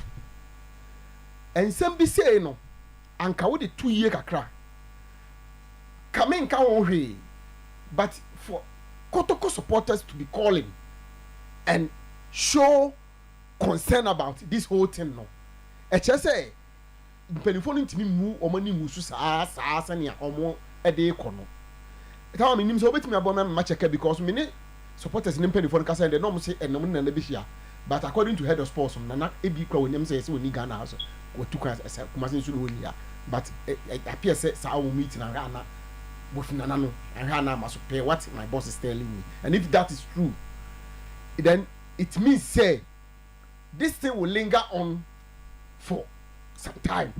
Ewa bra. Na they don't support the negotiation. Omo na omo person commercial no na omo feel say at least there is a need for some clarity on this thing. Na bia Kotoko take a position. Na Kotoko casting be mfa ho. Tama normally no. Even this thing kra na bia say do baby and say bi say and some no threat ne ko nipa bi su kra yemfa ne say granted that admitting say e bi kra obi Kotoko matu sa na mo no kra no as an entity Kotoko no, especially when utie narratives na it doesn't look like impenifo no nsa wo mbebre sa na say wo mu hu bi no you make a statement say bibi say atwa yaso that bibi say ye ni hu bibi anemom e bia ye ti say na wo kan elia no internal investigations kakra na ade enti ya show your supporters ni general public no ni football fans ni say de besi bia na bia ye be ma na ase aboto yem kakra ba na ase amankofo we so e bia bibi because but I say at all Kotoko levels say IMC say whoever nobody is talking. Maybe they are not interested. Tama the ombeti makasa but I some no adiachi adese bia. He who alleges must prove. But who has challenged the oil allegation? But John fancy on 5 evidence behind my so why do we waste time on? You can only obey the further evidence but when somebody has requested or asked for the evidence say I can say yes if for charge no or the nanu yako ama wa attach audio zu kra dia ka ho de for what we are told Kotoko na ye de asem ne to ne so no oti the baby say mfa ne ho ye be da be sorry no na if for say I gazali asem obekan no o ma convince therefore ye open further investigation into it because me nyɛ sure say eno nko abe enough for if say o ma charge Kotoko e bia if may even write to Kotoko say gazali buy no say ni audio the buy ni nti mo so mo respond then it is a pushy ade no I am interested in the brand Kotoko say obi be protect the brand image no because a product obi package the akwa corporate world say mo from who better yen entama ye nyina nim say obi no hode no better institutional ye de no maybe say for enti the Kotoko team should be interested in this matter at least. Okay. Bibi anope mini la safu duku kasa no kasa e bi kra obetwa mu anu but some ya wonya my idea I don't know but I think they should be interested. I want me emu money mu so sa man need go no say dia no mo ya fa hon. Oh yeah no say oba. Wan carry. Wa mama a position Kotoko position on it and as a personal position but I can't say some point tell am say no say any me ba hold on. I'm so okay fine. Say wo ba ha dia ye betwa but Omedru has how many idea then I don't know but no crepe omuni say enye pleasant tama enye the Kotoko team cannot sit down unconcerned and allow this to fester and every day be na yeka and make my assure mo say any weekend yakwa day you starting next week I be say ba up and say Thursday if any the release beba no na be ka sa de end website ya kwa we born aduaba obusa kwa obuko sisi aba one thing that I very clear. Some way ka kom. Once that me catch you say. E wan get better no. After me speaking, I spoke to the guy, and let's. When you go to Nagasa. Yeah, when you go to Nagasa. Now, on one example, he told me after listening to the interview once again, he admitted so like a mistake. Mistake, and he said, why not? Or person called Carson, maybe Nelson called Kumba. Could you be guy ask me a mistake? Like it made it look like a team no confessions no. So you know, so he admitted say the language he used no, he was wrong. And the target brought also person called you interview target, but there was a miscommunication because he had not also person called you interview to clear that part. And say after listening to the video again, he admitted that he was wrong in the words that he used in that. Oh, yeah. He told me personally. It's not also the interview. I think. No. No. Yes. And I say yes, son, and also can. Also, the Casa no. Abbas, okay. I said, no. Officer. Send or can no malu. I said, yes. Can. Say some individuals who like put themselves as supporters. Or some supporters. But quite no can no man look like a team no officials no. And and he admitted that he was wrong with the words that he choose here. But on the part of says supporters and I said no more identify what supporters in there. And they no correct. To the extent that even locations now you know, that is where I think to me Nana will not send anybody to go and do this thing. Kosiapia, coach the national national team. We miss our time. We say Obunko free player. Be say Omokoto Kwansha. They won't do this thing. And Nana, with the NSRO, yes, there are some individuals here. People see you and the Omokoto supporters. You some supporters. But nyama omenu kroma say no unsumọ mo tim no nsumọ mo omo sori a ahomaso tunyo na omo no nam ye nsama obi ansumọ mo in the name of say supporters na omo frefren nkofo e no mu di nkoma ensem fata ade ekei nipa mi no top koto supporters mi no top mi no Kumasia, omudi hombi. Kumasia, top kotoko support the Samo Kumasia. Mianum. And a security member whom. No, then they made this move. Now I'm going to be Tennessee team image. While the coach is on the training ground, I prepare the team. I'm going to tell you to me the cabre. Na and most air try say the fans will be available for these boys to be motivated to play ball. No, oh the owner namna. Oh yeah, oh idea will be on smile. Na oh the good team no fit. Nto na yesrew. Na yesrew ba yesrew. Ona na no yesrew say sa supporters na I say na say omonya tumi powers be. Omonya nyama obi an small mo no. You have to tame them. Because try to say more effort are more put in place to win the league, you know. Na ensensem bi na moa emano I say as a munya but you are buying yourself through to win the league, which may be interest at least nana we dey ona na me yesrew san kofono I'm just saying what it and another TB. Another TSA you have to tame them, talk to them. Tell them as hard at the end of beyond small, more beyond small, or just at any year. None cry to society. One acquaint Obian Castin be no chroma say, or your chroma say you. This is our legal. A good Abbas has folk now or tell us oh yeah you know obi anya kronkron e okroma say but uyena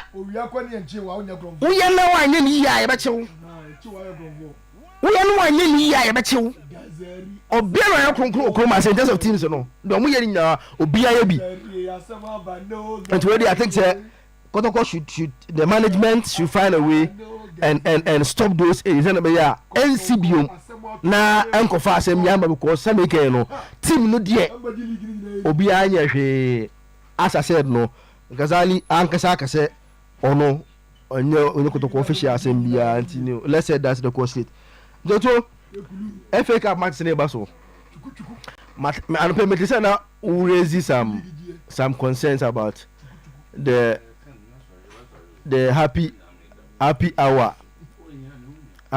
ne den so I think say happy hour time no time factor no so too if we are happy hour na me say no raise some concern be first match at 3 o'clock at the first delay abem by 5 year pon Ejanye bia on scam match no in 6 here. So because almost scam match 7 now. Then come from first match number 4. No difference in 1 now. It is how 1 hour will be the warm up time on by yes I any man no. Send be ya ni ba ko no on last year day. Enche. Ba say me be stadium 3 o'clock. Na upon ball 5. Na say me tena here for another 2 hours and send the next match ba ma so da ko fi.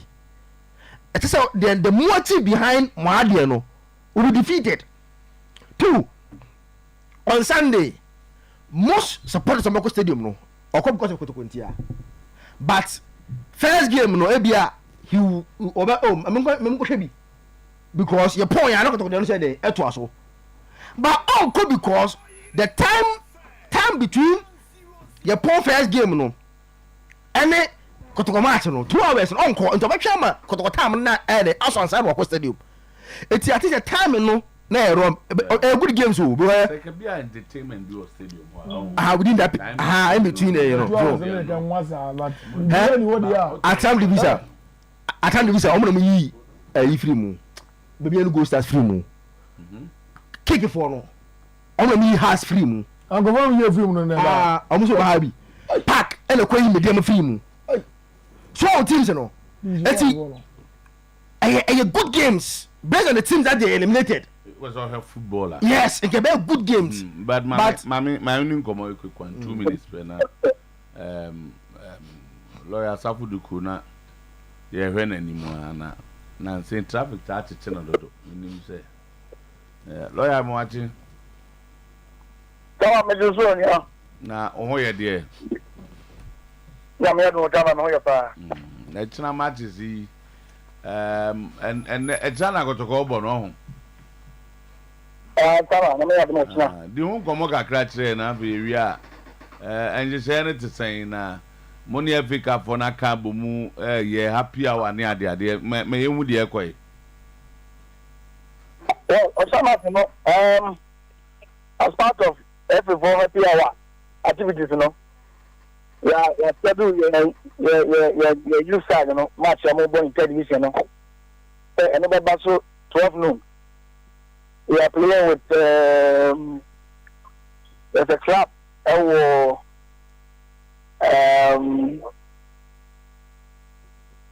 Kokobino baby. And then your main match, you know, at 7 p.m. Okay. Yeah, so we're planning to young folk match, you know, at 12 noon. Then 7 p.m. A FA Cup match with True Democracy. Okay. Anti Utie coach Prof ne Kasemua na I say FA Cup no so money dey chire pa. Was say onwa mu in terms of his personal ambitions. Only be that. League there's what GB na need the league na GB FA Cup no so here no. Is it the position of Asante Kotoko say you really want to win this FA Cup? And I say it's the same. Of course, the Premier League now. the most prestigious the next year, the FA Cup. And again, what was all called Africa, which I know say most of our supporters you believe say Kotoko should always be representing Ghana. No, one of the tickets you have to call Africa, the FA Cup. And then and also the Cup about to announce to see league there. Looking at it, Obia is open for all other clubs from which match. But the thing is, we know the Cup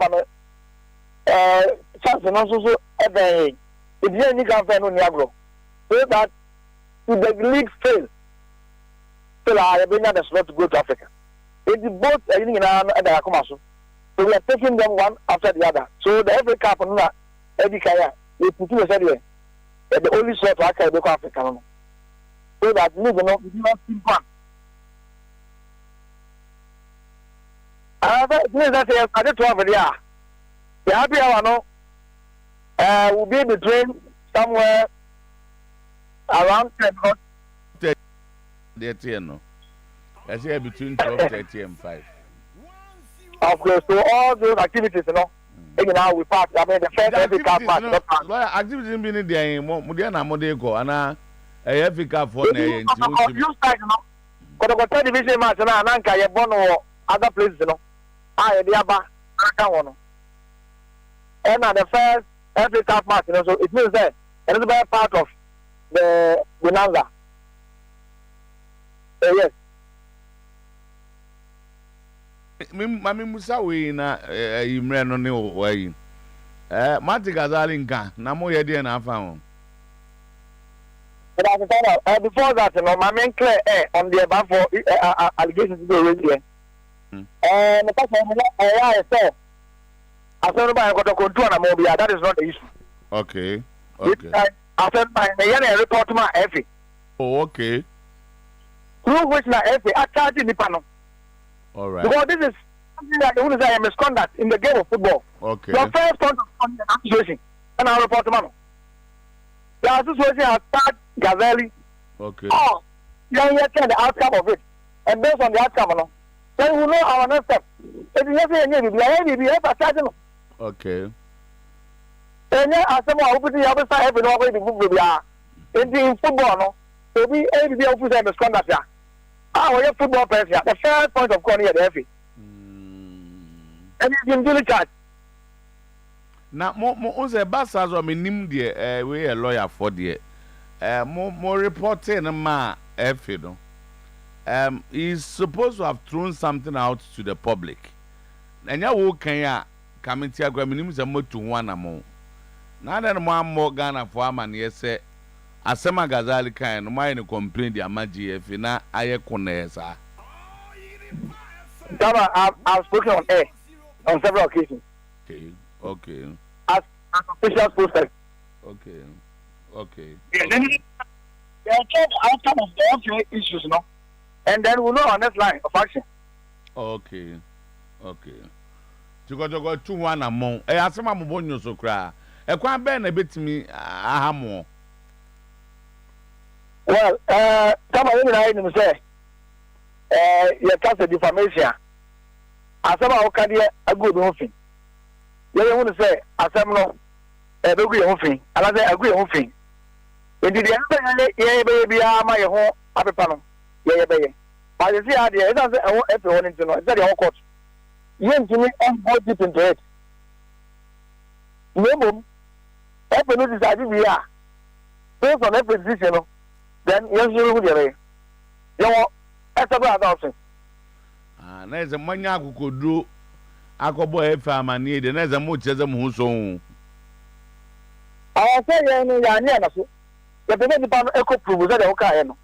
On a just another thing. It won't bring me here in the house at the Okano. And just the consequence, ever close. Okay. To Mubunyo Sokra, Mubuafu. Let me say, as management, you say, what in 2000. Nemo, as you say, I want to say. And then be our couple of someone not careful. Yeah. Because we have the men in all fields all professionals bi abu kotoko ana ka se take action tiawa e dey a o ba chiro e dey a o ba chiro me ka say me kotoko la so en tutu ya me wo bukra Matias Gazali wa den ho akoto adwa mu de o kan die ana bi ka say mo ana wa hwe ho wa ho de ni usika say mu bi bia say e kira e bi e twa go nyina koto a akotoko ye papa duro as be 200 so na resources be na available to you a only be see ni sa say ye ne say ya ni usika go na say do koto about for the next 5 or 6 years ya it can even affect your career. It is only about business of most of the 100,000. No, because I know you say. It's not be able to call you another. Your board they are not very so. No, we say open your followers and actions. Nah. Okay. Oh, Matthias here. Na me I ga kranze bia na nya management ba bia na obi na de kotokodin koye sa eba sa se eno so na adwene obi de kotokodin ba yi bia on the official of the club no the person will face the consequences as an individual anya kotoko. Okay so kotokodin no e no so kotokodin but it's not say boni woni bibi ni yin pani for say mo na simulation mo e ba so twa ene sa na ma na e so bi tele ma bi no ko bi bia what do you want to go to Matan? When I say Kotoko, 8 minutes of for it. Okay. Lawyer, Mamma no asi. Wa me nche mu kakra. Oyerepa fan club ni ko ya dia. You know what Oyerepa for it na. Ah, say Oyerepa ni. Mama fa say. Eya na yen hodi but ye bodin na Oyerepa bi di animu. Ti say eya gwase ana kakra kan. We have been on the say one time. You are able to na mama one time. Okay. One into a court.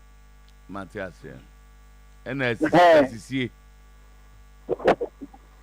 Lawyer. Me da se pa ya na wa your phone no so ma send a message bi. Aba sa simbia ni hu na wa mna ye azam over za kotoko ne report basake e de omma GF aka bomba ni voze odika ogoto a no ba yem prison record say wa ya de kotoko na wa ya de a report basake ma GF and a GF for a charge basake for Gazali and Timomen fan no so and Kayasam Babo Adnazi. Oh, lawyer intervention no pa intervention. I said she said you were bema yehunu babia kotoko nam and I was also am assurance say if I charge a basake ni Gazali and as a Gazali die edan ya omdi mo ayebe babontin e ba afi omo kotoko no from there no beti matiki the necessary action nti e betwen e ba ne sa de na ye wa atwen ye mu ho na ase ede was it bad for a critique impression we say as a kotoko ntu and what you ba nti so de nya hu na bad for nti tamanti ye wie na na emi nua ba bi birthday okay sister of sister Mackerel on se fi ha de ni na ni di djuma wa ha no mo na Obapa ajubi kete Mackerel no on we ni events ono ani Obapa so no pa no oni sister Mackerel pa no ono ani na se ba Zamaka de ajima bedu se na yire no o na ni on ga se Mrs. ajima bedu na ba say your friend ajubi kete me no AK sister of sister Mackerel then I'll take you over kwa Ukraine na eti minu aba pa no nana boachi Ashanti Gold ono so ninu aba no nti nana boachi na say nyina enfama no nti special birthday ne kwakra ne say ne kwakra nyan say na sister birthday ne kwakra nyan ni kunu nim say ne birthday minim ni kunu kra oh sister no nyero sister no sister na ni aba sister ni kunu nim say na ne baby ni e ka wa ha dia ka mema born again atwa maye okay any bon pa cho twa farmer director na yam farmer papa no because me nim papa honestly no kwede ba baby me ni share sister de madam fon no a mafa ni se me nua ba na enam na bo acheso na me hu no nti na me chese oye ni ma se ni kunu na na me ni kunu ni share da nti me nim ne oye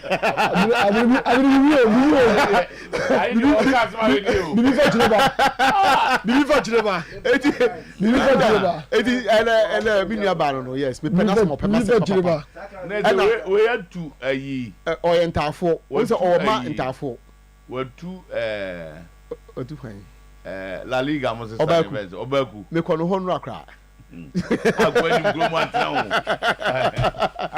gam wa de di wi say ya me aduma chira ne nne no enso obi anti egusu aye ni mu say ye de Ramadan no be kwa wi na me aduma ne chira ti ye be de obi a bia obo aye ma obi a onu ni bia otimi ye fasting ni bibia no na me aduma ne chira ne be kwa wi Jimmy Kasa ne chira nene china radio ni mpio se baba isa se machine bi na baba isa the machine almost there's something solar eclipse so almost solar eclipse bi na the moon eddi the sun enim and because sun is brighter than the moon it is say bosumi no eddi ewie nimu a oye hwa machine bi no ebehu bosome no machine bi na machine bi o mo hwe ba machine bi no betimi ehu bosome no if on bi ya ewia no e wo ne chia it what means 13 day be o chena 30 no and 29 days so it's unlikely no 30 ba se ne hu dia and another say we ya hu dia chena be 30 na so